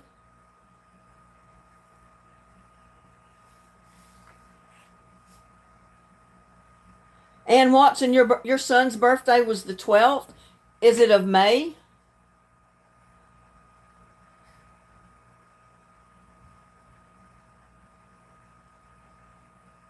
No, your mom's birthday. And Toe.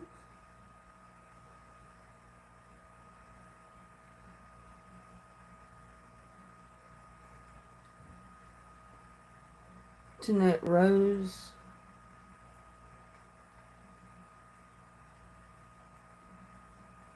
Scar. Gino.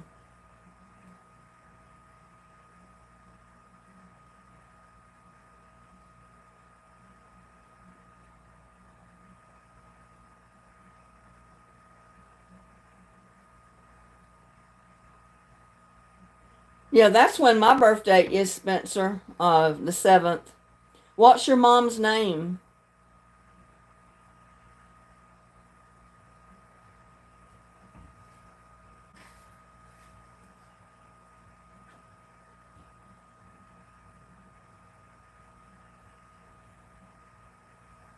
Barbara. Barbara Love, I presume. Put her name down.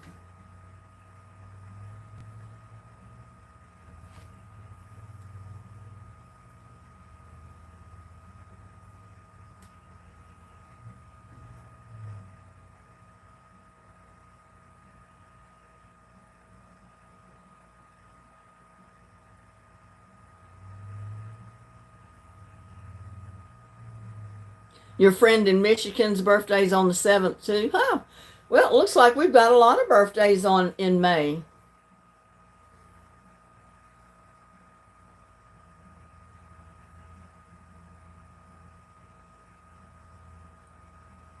So far, I've got 1, 2, 3, 4, 5, 6, 7. 7 birthdays for May.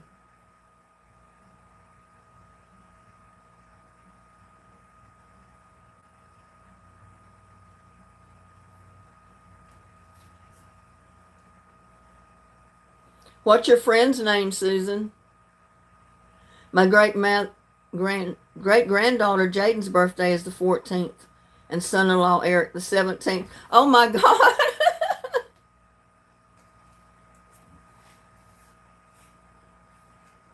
We got Eric. What's Eric's last name?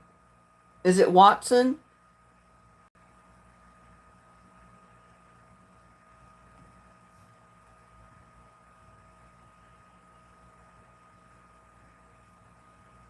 I can just put Eric down. Windham.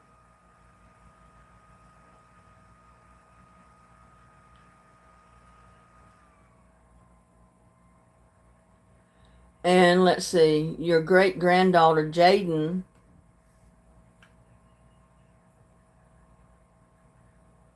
And what's Jaden's last name? Is it Windham or? Because the names change in the family as the different ones get married, so.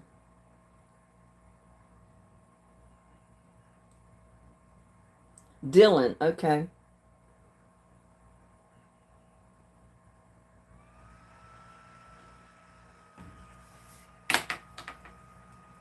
Whew.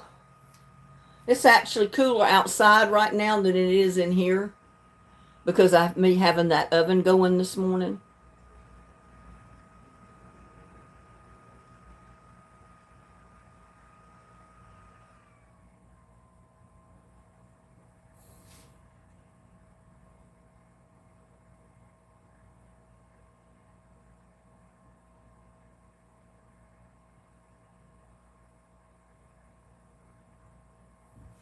$14 and $17.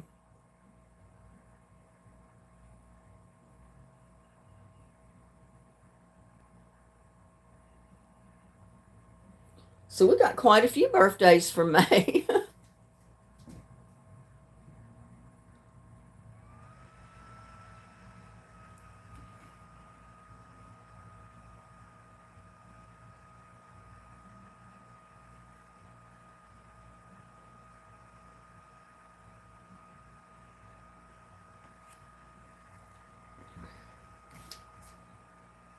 Diana Hinkle, hello. Welcome.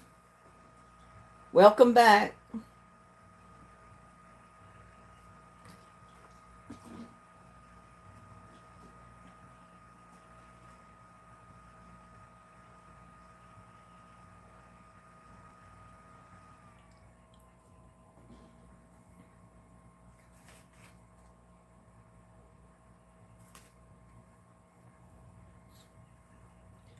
Yeah, I go to Dairy Queen and get me some ice cream. That's going to be some rich ice cream. I can't eat a whole lot of that. I guess it's a good thing you only get a not too big a cup because usually you can't got all you can do to get down to the bottom of that cup because it's some rich stuff, but it's good. Oh, it's so good.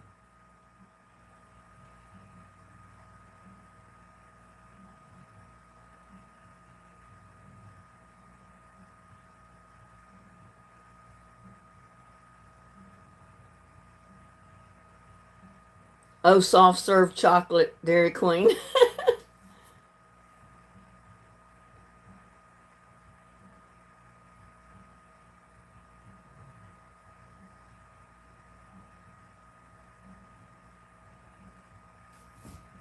We were talking about ice cream because I got a birthday card in the mail and it had a Dairy Queen gift card in it. So I said, I got to go get me some ice cream. And no, Dairy Queen's ice cream is some of the rich ice cream. I mean, you can't eat a whole bunch of it because it's too rich, but it's so good. Oh my God, it's so good. You used to get a cone every time you went to that side of town. I like sherbet. Well, the sherbet is what my watermelon and banana smoothie tastes like. I had put a little bit that was left because I couldn't drink it all in the freezer, and that's what I ate just before my live come. I mean, it's frozen, but it's soft like a sherbet. It's soft. I can't talk. Soft like a smoothie. So I was eating it with a spoon, but it was so cold I was getting a brain freeze, trying to cool off from having the oven going this morning. But it was good. And it's been so long since I've even been to Dairy Queen to get anything. I can just see me now. I'll be sitting there looking at the menu and I won't be able to decide what to get.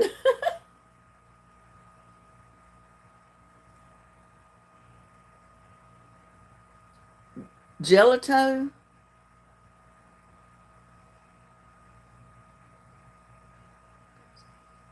Wish I was there to join in Dairy Queen. Well, I told everybody I'd take the cards, and when I went to each place, I'd do a live or at least do a recording. I don't know if I'll be able to go live because of the internet, the Wi-Fi, but I'll at least video it and post it. My trip to Dairy Queen, my trip to Sonic, my trip to Burger King.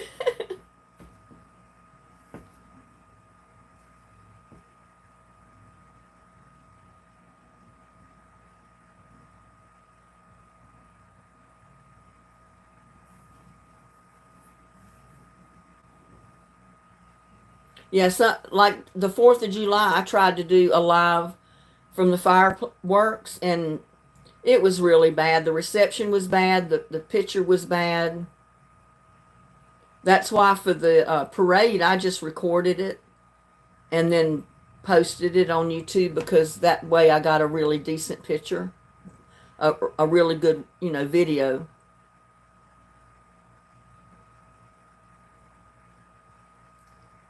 I just don't know how the internet would be out there. I know when you get in town, you pick up city Wi-Fi, which is free, but I don't know how good it will be.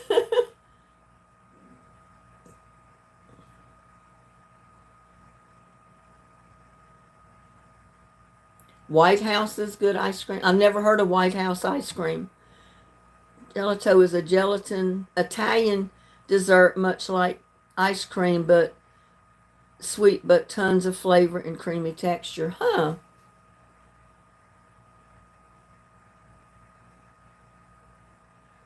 Sorry, Anne. Yeah, most stores have Wi-Fi, but the only problem is, just like the 4th of July fireworks, I went live from there, and it kept kind of like going in and out. I didn't get real good reception, I don't think. I mean, I could try it at one of the places and see what happens. Vanilla with cherries. See, there's so many good things you can get at all three of those places.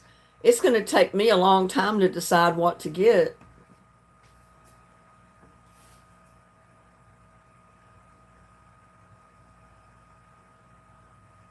But I sure thank Randy for sending me my Dairy Queen gift card. I'll go get me some ice cream. Go get me a Blizzard or something. I haven't had a Blizzard in years because they're so expensive.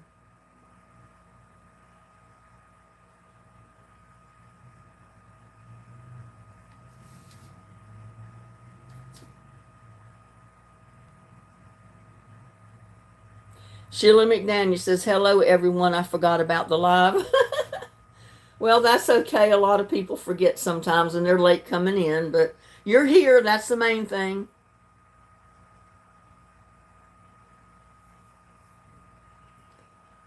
I like pistachio.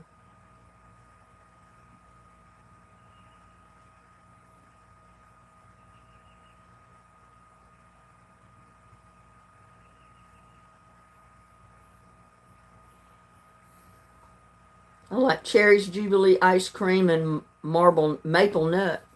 They're all good. That's the problem. I remember when that ice cream store shop was there. There's an old-timey ice cream parlor on the square. You go in, and if you sat at the counter, you were sitting on bar stools. And they had tables in there you could sit at. And they had live picking and grinning on Saturday night, where anybody that played banjo, guitar, or anything like that could get up on stage and pick and grin, as they call it. And I used to have a lot of fun going there. My mom loved it when she'd come on vacation and I'd take her there.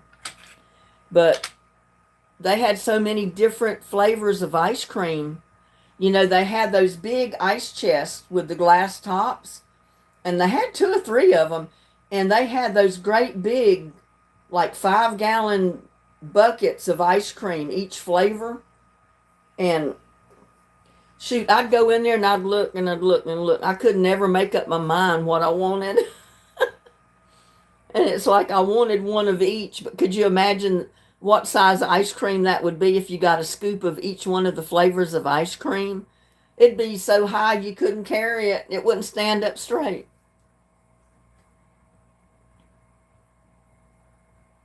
They're not there now, though. They had some problems with getting their license and all renewed. It was costing so much, I think, for insurance and permits and everything else to keep the place open, that they closed it down. And it was a shame, because it was a lot of places' favorite little place to go on the weekends at night. Even on a weeknight, it was fun. And they served sandwiches of different types in there too. Not just ice cream, but it was mainly ice cream. But I think that ice cream parlor had been in Granbury since the beginning of Granbury almost. Probably from the beginning. Your mama used to get sherbet in those big 5-gallon buckets.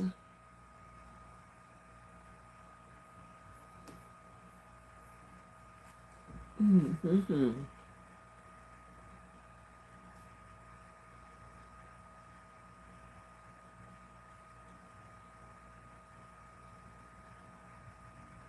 Gosh, we talking about ice cream. I want ice cream now. I like the Five and Dime. Yeah, that was one of my favorite stores here in Granbury to go to, but it's not here anymore. It was here when I first moved here back in 1978, but it's been closed for years and years.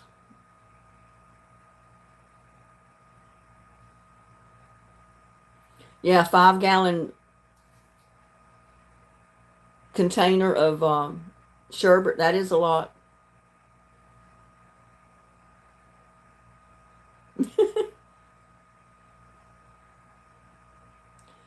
We moved here in 1978, the beginning of February in 1978. That's how long I've been in Granbury.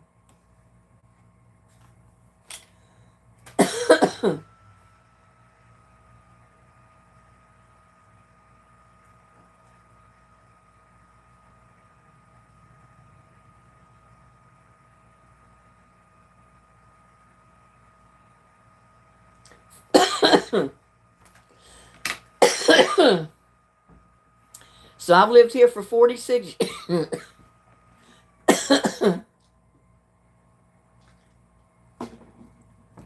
I've lived here for 46 years. And I'll never forget the drive out here. We got about halfway from North Carolina to Texas, and all of a sudden it started warming up. So the closer we got to Texas, the warmer it got. So we started taking off jackets and second layer shirts and all that kind of stuff because it was too hot to wear them. And we got here in Granbury. I don't remember what the temperature was, but it was pretty warm spring day, like, in February, 1st of February. And it was still pretty cold in North Carolina.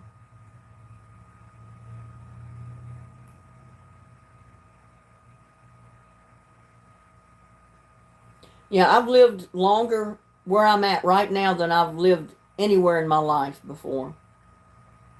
Because I've lived in New York when I was little, because that's where my mom was from we lived up there for a while when Daddy was still in the Navy because Mom wanted to be close to her family. And we moved back to North Carolina when Dad got out of the Navy.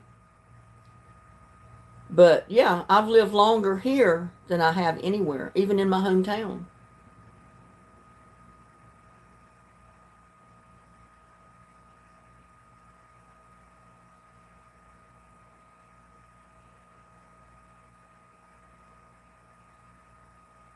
Oh my goodness, Connie. Your dad had 3 children with my mom and had 8 more with other women. My mom took all of them as her own. Wow. Your mom was something special then.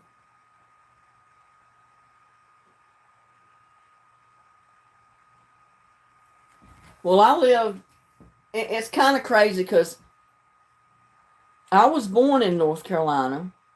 And then when I was about 3 years old, in between 3 and 4, we moved to New York because my mom wanted to go back where her family were. And then when I was about 7, 8, somewhere along in there, we moved back to North Carolina. And then I got married young. I was only 15 years old when I got married. But that was not uncommon in North Carolina for girls to get married young. I didn't have to get married. I wanted to. And my dad signed and gave permission for me to get married.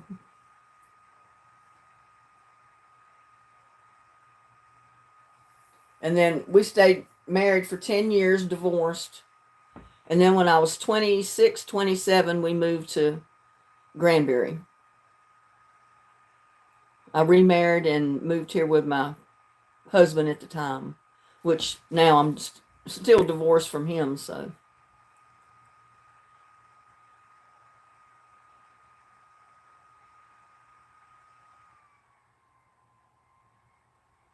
So I guess I've lived in North Carolina maybe 24, 25 years out of my life, and several years in New York when I was real small. And then, like I said, 46 years here in Texas now. So I'm an adopted Texan, I think.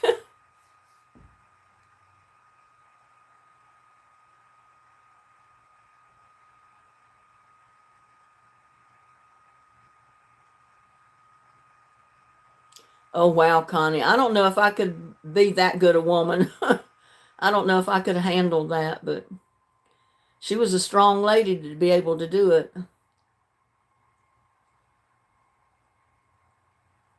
Sheila says, I'm 61, never been married or had kids.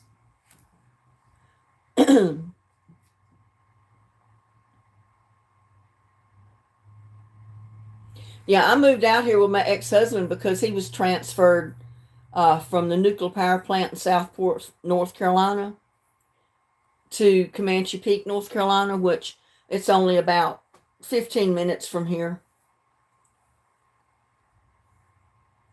So there was really nowhere to live down in Comanche Peak, so that's just the name, the area where the power plant is. You either had to live in Glen Rose or Granbury, which is the 2 closest towns, so we chose Granbury. Yeah, it took an amazing lady to take 8 of her husband's kids by someone else and raise them. I don't know if I could have done that. I don't know that I'm that good a person.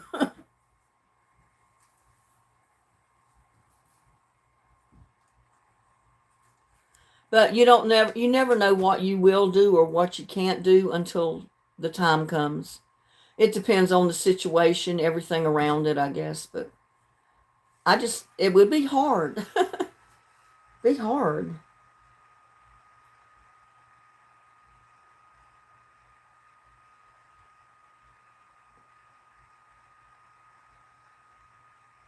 Susan said, she said, me too, but I did adopt my son. Well, good for you, Susan.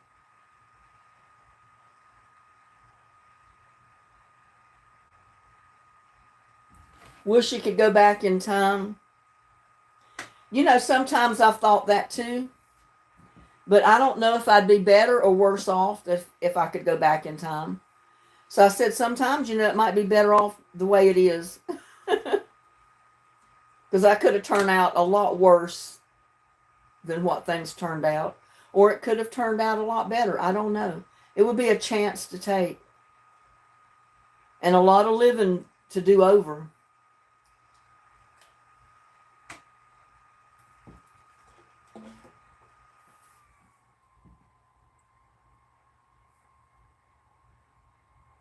Yeah, Susan, if I went back in time to do my life over, I don't know.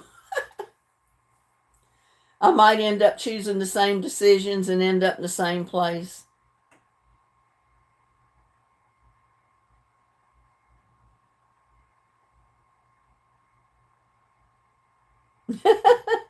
Strong woman. Well, that's what I found out that one of my friends' dads died of about a year ago was emphysema, is what his stepson, I think, said in a message he sent. Because we knew he passed away, but nobody knew what he died from. And he wasn't that old a man. And finally found out that they said it was emphysema he died of, had lung problems and stuff. But I never knew he was bad off sick with anything. I just know I'd see him in the stores once in a while getting lumber and different things, for projects he had going on. I had him over here doing handyman work for me occasionally. And then all of a sudden he just disappeared. I never didn't see him anymore. And I was wondering, well, where is he? Usually I would run into him in town or in Home Depot or somewhere like that. But I never did. And then the next thing I knew, after a couple of years of not seeing him around, I was told that he had died. So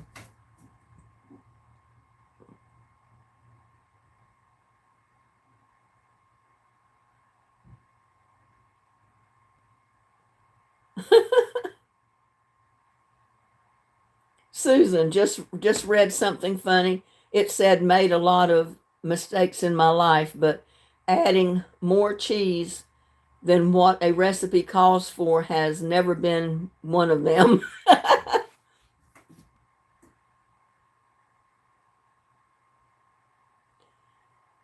You were divorced in 98, never got married again, and you're 66 now.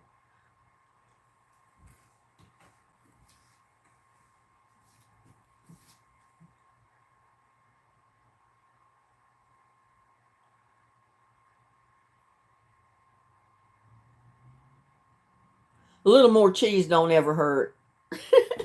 Never hurts anything to add a little more cheese. Maybe but your weight.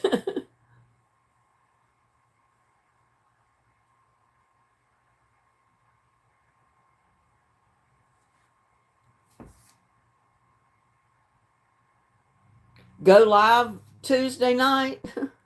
Is that what you're talking about? Or go live when I use one of my gift cards? No, mo cheese, mo better.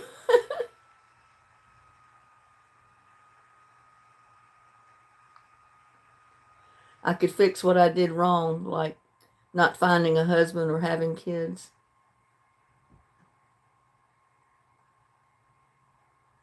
And there's Kai. Hello. He's been a stranger. How have you been, Kai? We've missed you.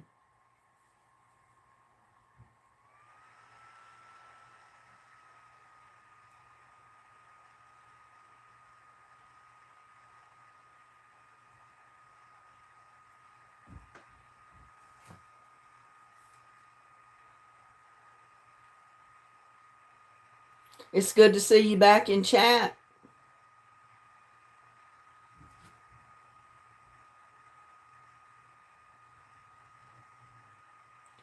I've been good, just been busy, never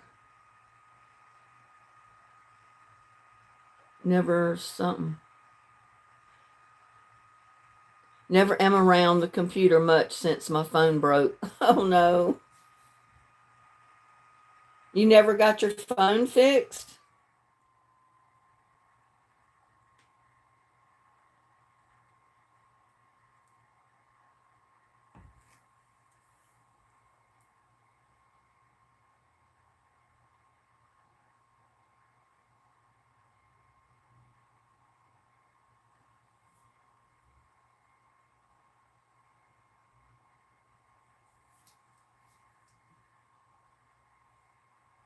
Do you have time? Sold out to Christ. He's the best friend I ever had. He's very thinking when we have him. That's absolutely true, Diana.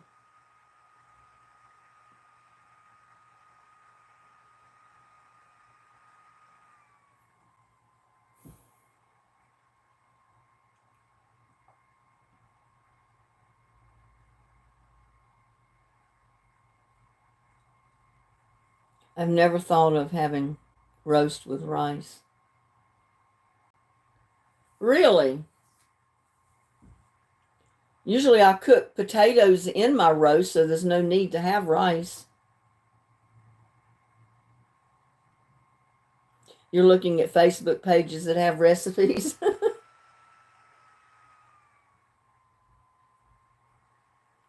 Well, the roast and the gravy that it produces would be real good on your rice, but like I said, usually I put carrots and potatoes and stuff in my roast when I cook it, so I don't usually fix the rice with it. But if you just fix the roast and you don't put vegetables with it, that would be good on rice, I think. Fix a nice brown gravy and slice up your roast and eat it with gravy and rice. Sounds pretty good.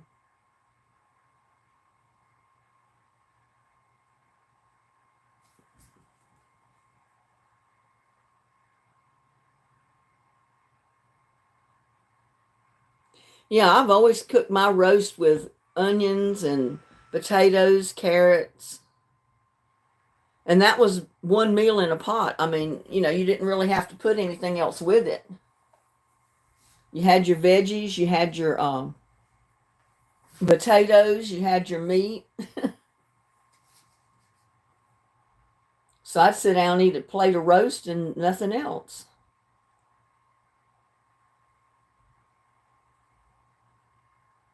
I mean, you could add another vegetable or something, I guess, on the side, or put some green beans or something in with your carrots and potatoes and onions.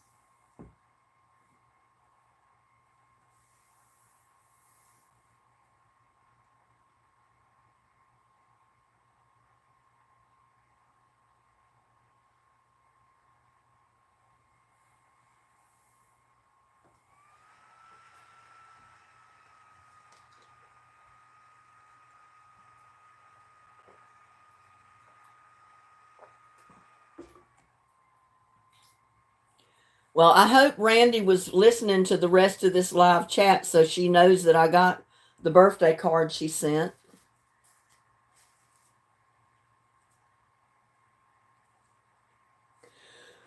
Oh, man.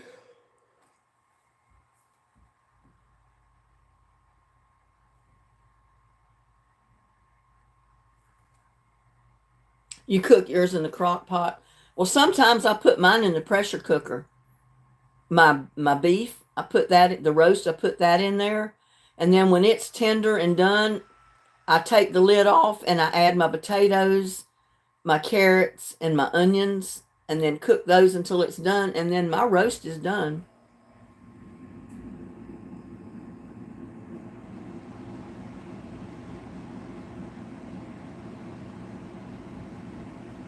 Oh, wow, that sounds like fun, Diana. You've been to a crawfish boil with potatoes, corn, other food to eat. There we had a lot of fun, I bet.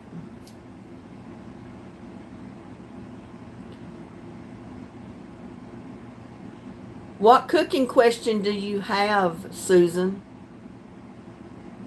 Oh, what is the difference between regular flour? Okay, regular flour does not have baking powder or salt in it to make it rise. Self-rising flour already has the baking powder and the salt mixed in, so you don't have to add any, and it rises the way it's supposed to. So that's the difference in plain flour and self-rising. It's just the fact one has baking powder and salt, the other one doesn't. You have to add your own. And I usually just buy self-rising if I can get it, so I don't have to add the salt and the baking powder to it. Yeah, well, Instapot is basically the same thing as a pressure cooker. It's just the new age pressure cooker, I think.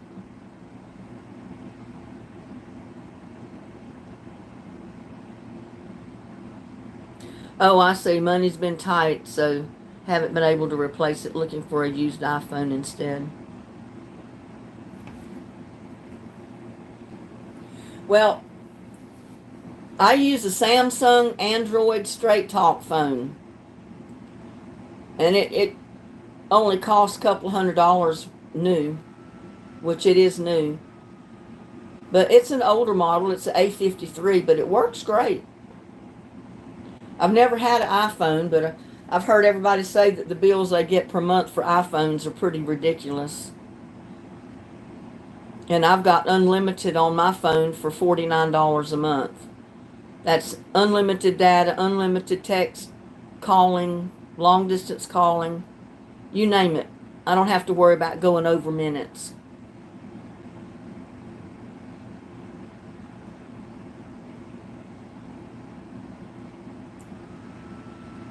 Yeah, money's tight with everybody. These prices going up. And I knew some of these kids going to high school that had cell phones, that their phone bills ran them over $300 a month. I said, those kids are crazy.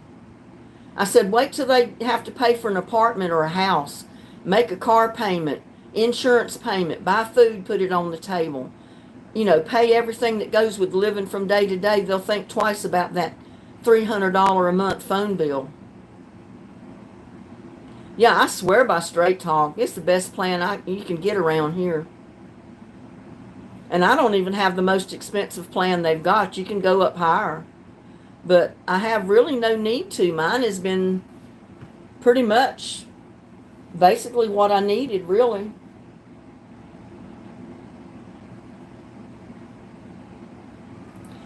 Kai says, yeah, I have unlimited everything with international work, and it's $25 a month. Wow, you got a better deal, T-Mobile. I'm with Verizon, but that sounds pretty good to T-Mobile. And isn't T-Mobile connected with Verizon? Isn't that all the same or something? I don't know.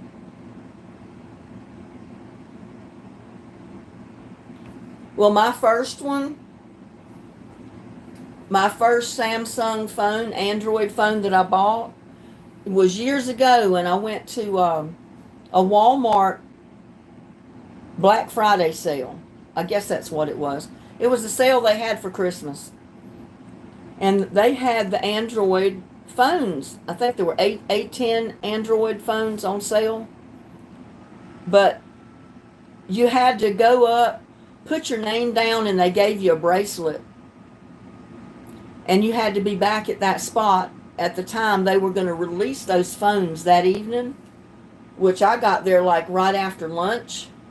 So I got my bracelet for that. I got my bracelet for my TV. And then I had to be back at the store at the time they were going to release those items to get mine. That you couldn't get them before that time. And that way, if you had a bracelet, you knew you were going to get a phone. If you didn't have your bracelet already, you didn't get one, because they only gave out a bracelet for every phone they had available. And they did the same way with the TVs.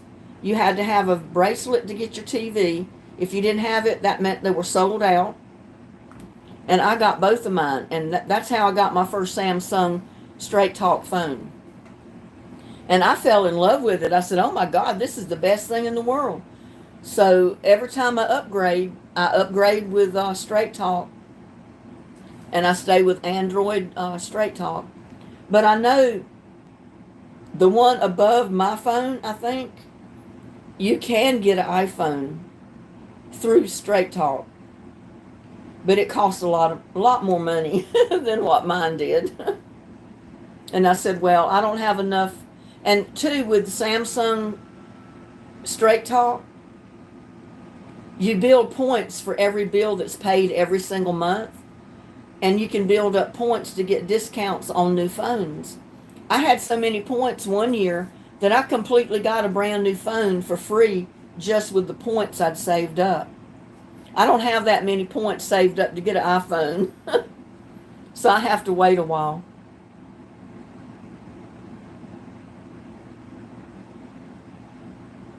Yeah, the Samsung Galaxy Straight Talk phones are great. I mean, but I saw that you can get an iPhone through Samsung Straight Talk or through Straight Talk. But like I said, when I was upgrading my phone the last time, the iPhones were too costly. I couldn't afford them. Even trading in the points that I had, I didn't have enough points to pay for that. So I got the A53, the one I'm using now. And it has a 128 gig memory, I think, where my older phone only had half that, I think.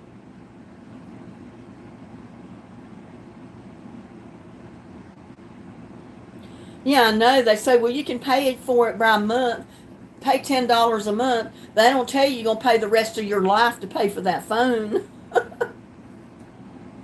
That's what a friend of mine got into. His new phone was added to his phone bill.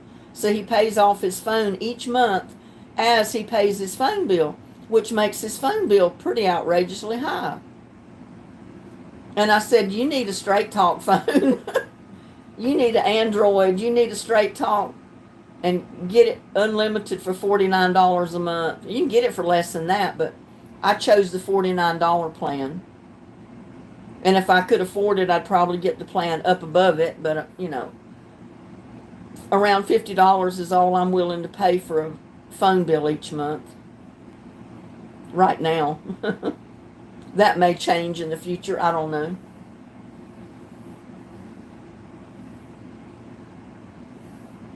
I've never tried consumer cellular, so I don't know about that. But I had AT&T, the first cell phone I ever had. They charged me 99 cents every message that I sent. Every message that I received from someone was 99 cents each message. And I said you couldn't do anything with the phone. It was so hard to use, so hard to send a message. And they kept telling me, well, you got the upgraded phone. I said, no, I don't. I said, y'all upgraded my plan and you never gave me the new phone. I've still got my old phone. And I said, the screen is that big. You can barely see the numbers in it. So I got rid of that. I said, I'm not paying this outrageous amount of money for a stupid cell phone. 99 cents every message you send. So, like I said, when I went to that Black Friday sale and Christmas sale that I went to and got that phone, oh, I fell in love with Samsung, Android, Straight Talk. And like I said, I might try their iPhone, but it'll be when I can afford it. I can't afford an iPhone right now. Not even with Straight Talk because I can't afford the phone itself.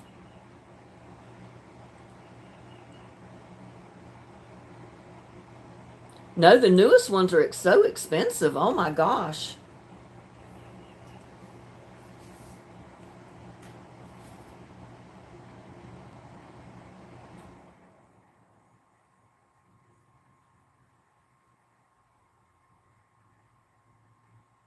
Diane Hinkle says, I'm going to get me a glass a glass of iced tea. I first glanced at it and I thought she said she was going to get a glass ice chest. I thought to myself, what in the world are you going to do with a glass ice chest? And there's Bella Whispers, Farmstead, Android here too.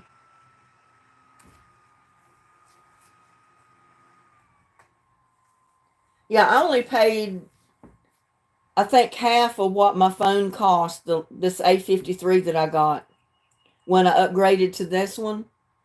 Because I used what points I had toward the purchase. So I only paid half of it. And the points paid half of it. So I felt like I got a pretty good deal there.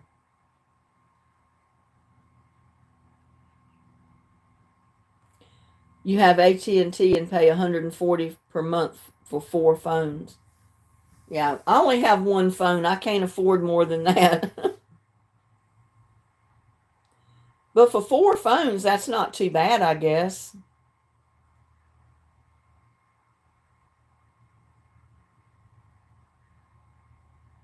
Diana Hinkle's back. Welcome back. I tried 2 times to type a message for a group of Facebook, and every time I almost done it, got deleted. How did you get deleted, Susan?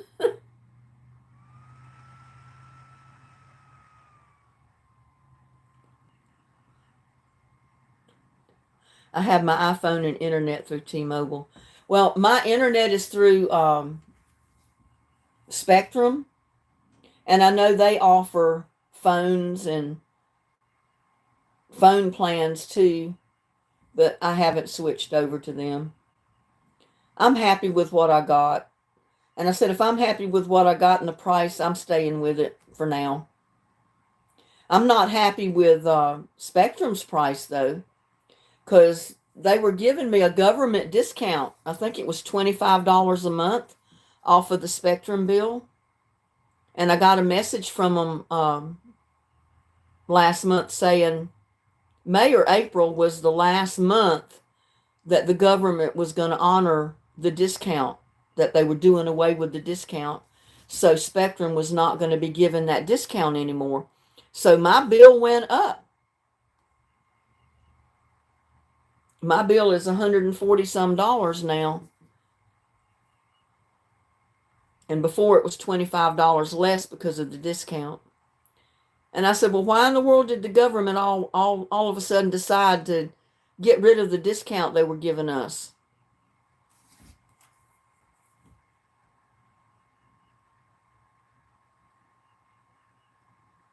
And it's all $137 a month. And see, I couldn't pay $137 a month.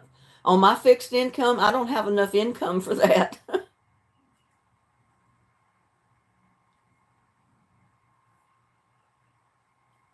With trash pickup payments, electric, water bill,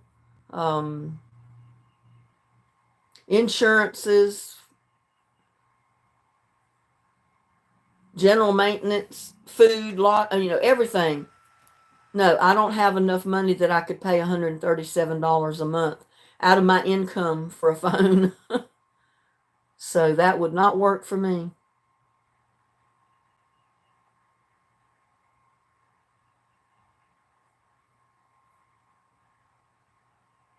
But I think when I got my phone, I just went ahead and paid my part of what the phone cost. So my phone is paid for. And I just pay the straight talk fee for using the phone every month.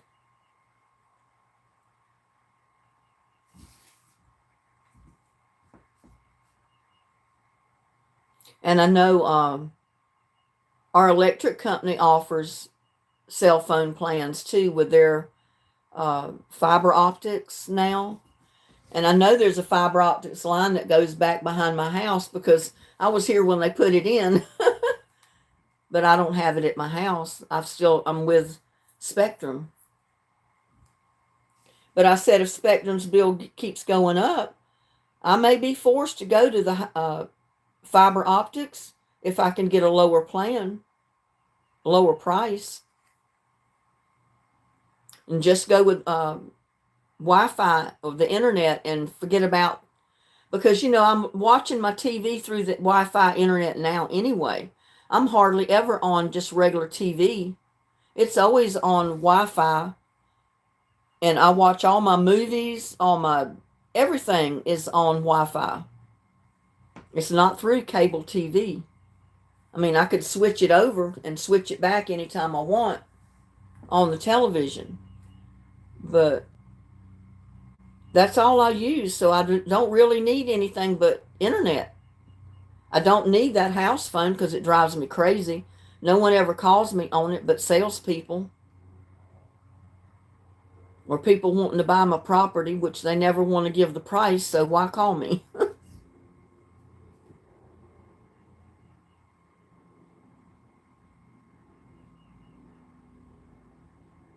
Got to deal with car insurance that includes renter's insurance. Well, that's good, Susan. Yeah, they went up on my house insurance. They basically doubled my house insurance this year. I thought to myself, oh my God, I'll never be able to make the renewal payment, much less make the monthly payments. But I said, I'm going to look around and see if I can get it cheaper somewhere else. And if I can, I will. I'll let what I've got go and go with someone else. And I got a thing in the mail, but I don't know how valid this is. But it's about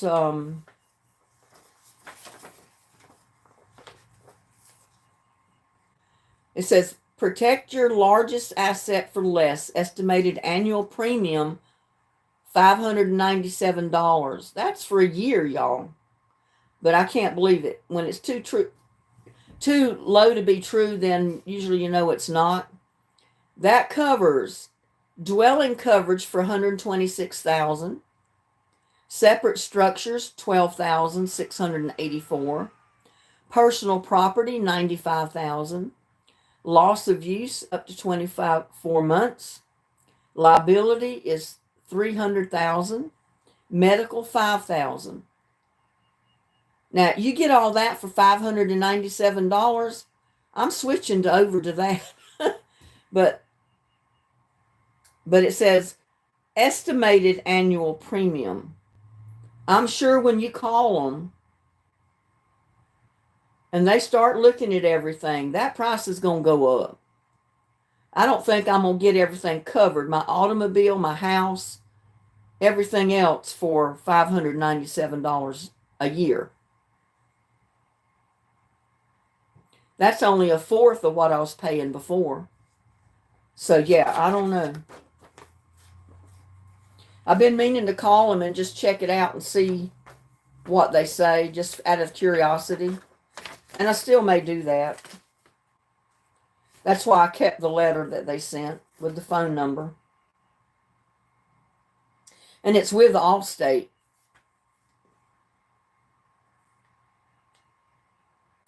And I don't know if your age has anything to do with them being that low or not.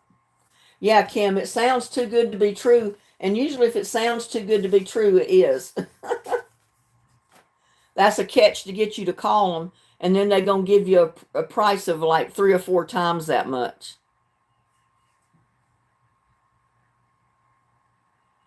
Call Better Business Bureau first and check them out. Yeah, that sounds like a good idea.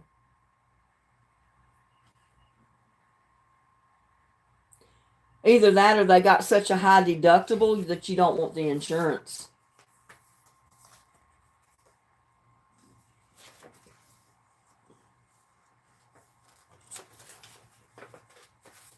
I think I had $250 deductible on my house, and it may have been $500 deductible on my auto insurance, but I still got my auto insurance, and I've never combined it. But just my house insurance was just a little over $100 a month. But then when I got my renewal notice, they almost doubled it. And I said, holy crap, I can't pay all that. So I've been putting up with it, but I've been looking. I don't know if looking's going to do any good.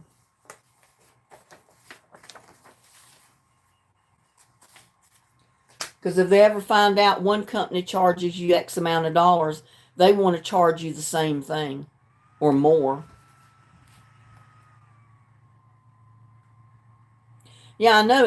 Allstate is not a cheap insurance company. So I can't imagine them wanting to give you an umbrella coverage of your car, your home, and everything for that much for $597 a month. A year. I mean, that's what, about $60 a month to have insurance? Yeah, if I can get that much coverage for $597 a year and there's no strings attached to it, oh yeah, I'll be switching, but I don't think I'm going to get it. I think that's kind of what I call clickbait. They throw the bait out there and try to make you bite and reel you in, so to speak.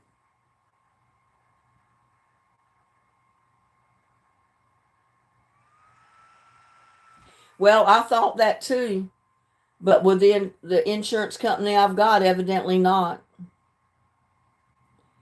I got believe it or not, when I first bought my Nissan new, I got insurance with the company I'm with for like $49 a month. That's full coverage, y'all, for a brand new car. But it was for no claim discount. That means I never had claims filed with the company for any wreck or anything else. But y'all to know, the first year I had my car, I got hail damage on it. Brand new car, you got to get it fixed, right? So I had to file the claim on my insurance company. My insurance doubled. I'm paying $107 a month now for coverage on my car. And, that's with the age discount and everything, as far as I know. So, and I don't know that anybody would cover me any cheaper unless I could find another company would give me no claims discount again. And they kept telling me, oh, well, it'll be about a year or so and the price will go back down. It hasn't went down. I bought my car in 2018, December, new 2018 Nissan. And like I said, that first next year,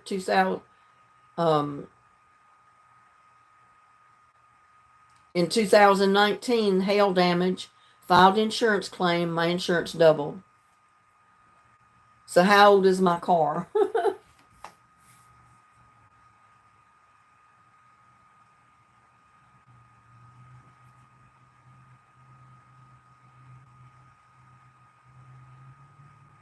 6 years old. And they say if you haven't filed a claim in 3 years, you get a no claims discount. And I hadn't, so they put me down and they gave me the insurance for $49 a month. And all it took was that first claim, doubled my insurance, and I've never been able to get it back down. Yeah, then they tack everything else on it too.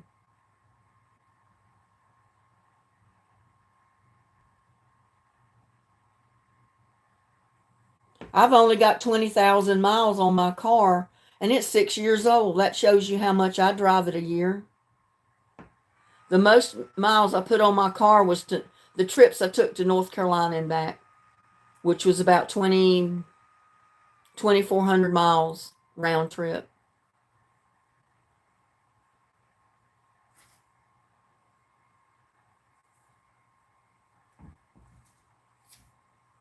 And then that guy rear-ended me. No, that was before that. He rear-ended me with my older car, my 2000 Cavalier, and that's why I had to buy the Nissan, is because they totaled out my Cavalier. But I had a different insurance company. So when I got the insurance with this next company, when I bought the Nissan, I didn't have any claims with them. I was a new customer. So, I don't know. It looks like more clickbait to me. Get you reeled in, and then sock it to you, so to speak.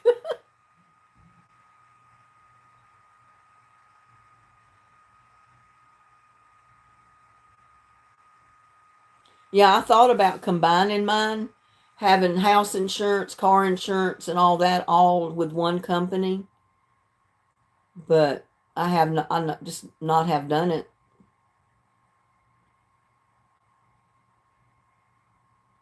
I mean, I should check into it, but I haven't, because I might get a cheaper rate if I did combine it.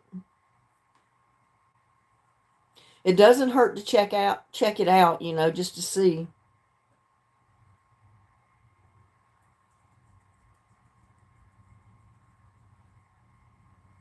And I had filed a claim with the house insurance, the last claim.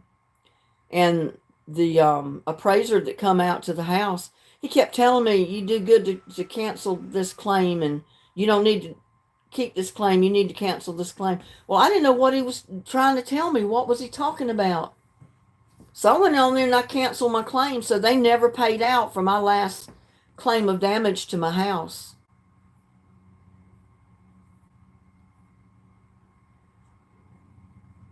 I should have at least made them pay and then worry about it later, because they went up on my insurance anyway, even without paying a claim. Well, I only drive here in Granbury, which is 5 minutes from my house. I mean, any of these stores out here is within 5 minutes of me. So I don't put many miles on my house. And I'm not going to the store every day.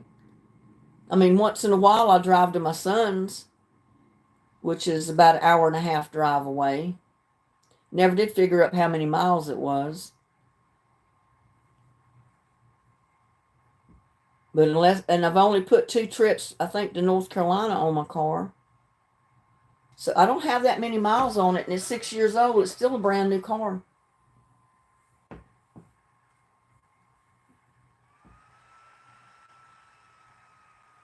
Oh, wow, you're having crab legs and shrimp for your 18th anniversary. Oh, wow, that sounds good. That's my kind of food. My kind of food, Ann.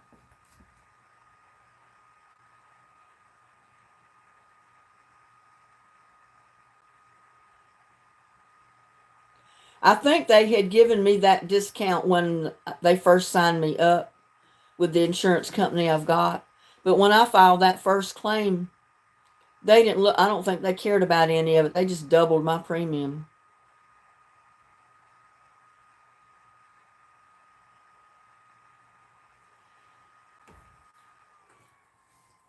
Because that was 2 claims on that one company, the new company that I had.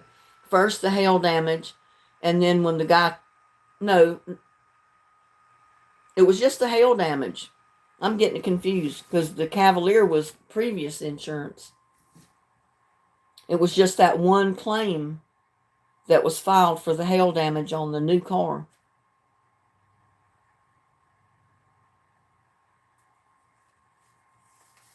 But it's good to have insurance, because if you don't have insurance when something like that happens, you're just out of luck. I mean, you got to pay for it out of your pocket or it don't get done.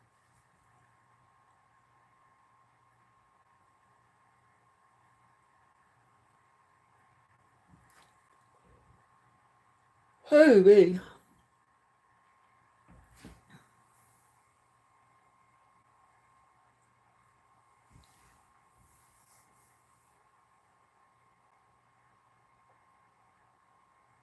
Well, y'all, I'm enjoying this, but I think I'm going to have to let you go. I don't want to keep yawning and y'all watching me yawn. Miss Linda, I don't even want to go there with my windshield. I fixed my windshield from a stone at someone.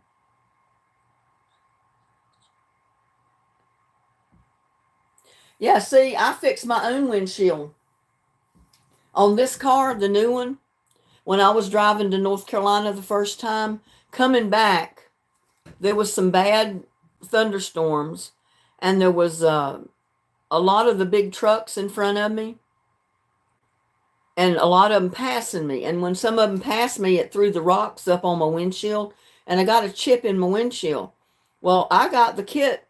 I ordered it online, and I repaired it myself. And I did a video on it. And so far, it's not cracked any further. And that's been a couple of years ago. I mean, now if it gets hit again, it may be worse, and then I may have to file a claim and take it in and get it fixed. But I called them just for the heck of it, just to see if they paid for being hit in the windshield with rocks, from vehicles going by you or in front of you. And they say, yeah, we do, but we only pay $40 to repair. And when I checked to see how much they wanted to repair it, it was $75. So they would have paid $40 and me pay $35 of it. So I didn't even claim it on my insurance. I let it go. And like I said, I ordered the kit online and I fixed it myself. And I says, hope to God it will not crack any further. And so far, it's not. And that's one reason I'm hesitant to drive to North Carolina and back, is because of getting hit with rocks and it may be breaking out your windshield, stuff like that. Because I tell you, some of these truck drivers, they're boogieing on. They don't stop for nobody.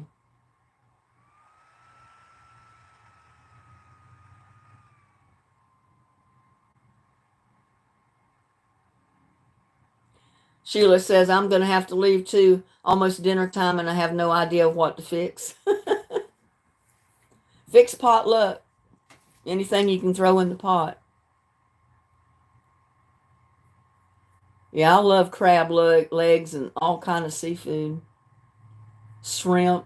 Oh.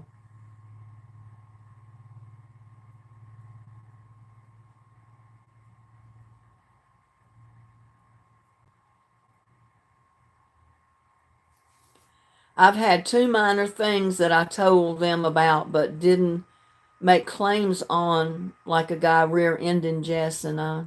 Huh. Well, now I kind of wish I had not filed a claim for the hail damage. If I hadn't filed that claim, I'd still be paying $49 a month insurance. But they increase your insurance rate to get back the money that they paid in repairs. So,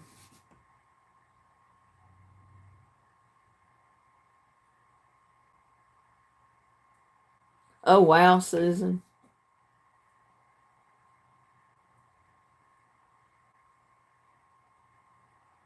They just left scratches in the paint. Well, when that guy had backed out of my parking spot and I was like this way, that direction, this guy come backing out of a spot here, backing up this way. He backed and he went 3 or 4 car lengths way further than he had to back up. He kept backing up and backing up and backing up till he hit me right above the front wheel on the passenger side. And it put a dent in the car. And I saw the truck. I saw it was an older guy driving. It was an old rusty reddish looking old truck. And it even had like a rusty chip embedded in the paint on the fender. But I called the cops. The guy took off. He didn't stop. And I'm running across the parking lot hollering, trying to get him to stop. And he's going right on, not paying me no mind. And I told the cops what the truck looked like. And I said, I didn't get the license number, but I said he left here. It was at the Dollar Tree. And Walmart is here. The Dollar Tree is here. Their parking lots are above. He left Dollar Tree parking lot, turned to the left, and went right across Walmart's parking lot. So the cops went into Walmart, viewed their surveillance cameras, found out who he was, went to his house, and they said they didn't see evidence on his pickup that he had hit anyone. So I couldn't do anything about it. And me, I had a witness. She come up there and she says, I'll be a witness for you. I'll give you my phone number. I didn't even have anything for her to write my phone number on. I didn't have my phone in my hand. And I chased after the guy. And when I chased after the guy, she left. And I don't even know who she was. So I lost my witness. And, I don't know that if she'd have held true to her word that she would have testified for me or not. I have bad luck with that kind of stuff. It made a run across the windshield. That's what happened to my son's Nissan pickup. He got hit in the windshield by another driver's rock being thrown up into his windshield. And at first it was a chip, a crack, just not very big. But after a while, I don't know how long it was after he got that chip in the windshield, but all of a sudden one day, it just cracked right across the front of the windshield. or cracked up and went up. But you could still drive it. You could, the area that you were watching the road through the windshield was not cracked through or anything. So you could see the road fine. There was no interference. So to this day, as far as I know, he still has the crack in that windshield. He kept the old truck. He bought it new, but he's had it for so many years. He uses it as like a work truck for moving hay and different things like that for his cows and his horses. He said that way we don't use the new truck to put all that stuff in. But I said as long as it doesn't break through, he'll be fine. It's just a crack running across. He said you can run your hand on the inside of the glass and you don't feel any crack through it at all. So he said as long as the windshield holds, he said, I'm not replacing it. Let it go. I said, I'll get it replaced and get hit again. I said, yeah, that's about the story of my life.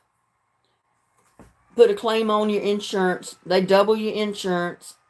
Get the windshield fixed. And the first time you're out on the highway, somebody else throws a rock and hits it and breaks it. All right, Diana, you have a good night and a good day tomorrow. And don't forget, be in our live Tuesday night.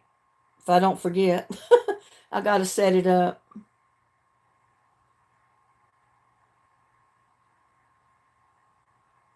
Yeah, you evidently had a bigger rock that hit your windshield, or it hit it just right to where it caused it to crack all the way.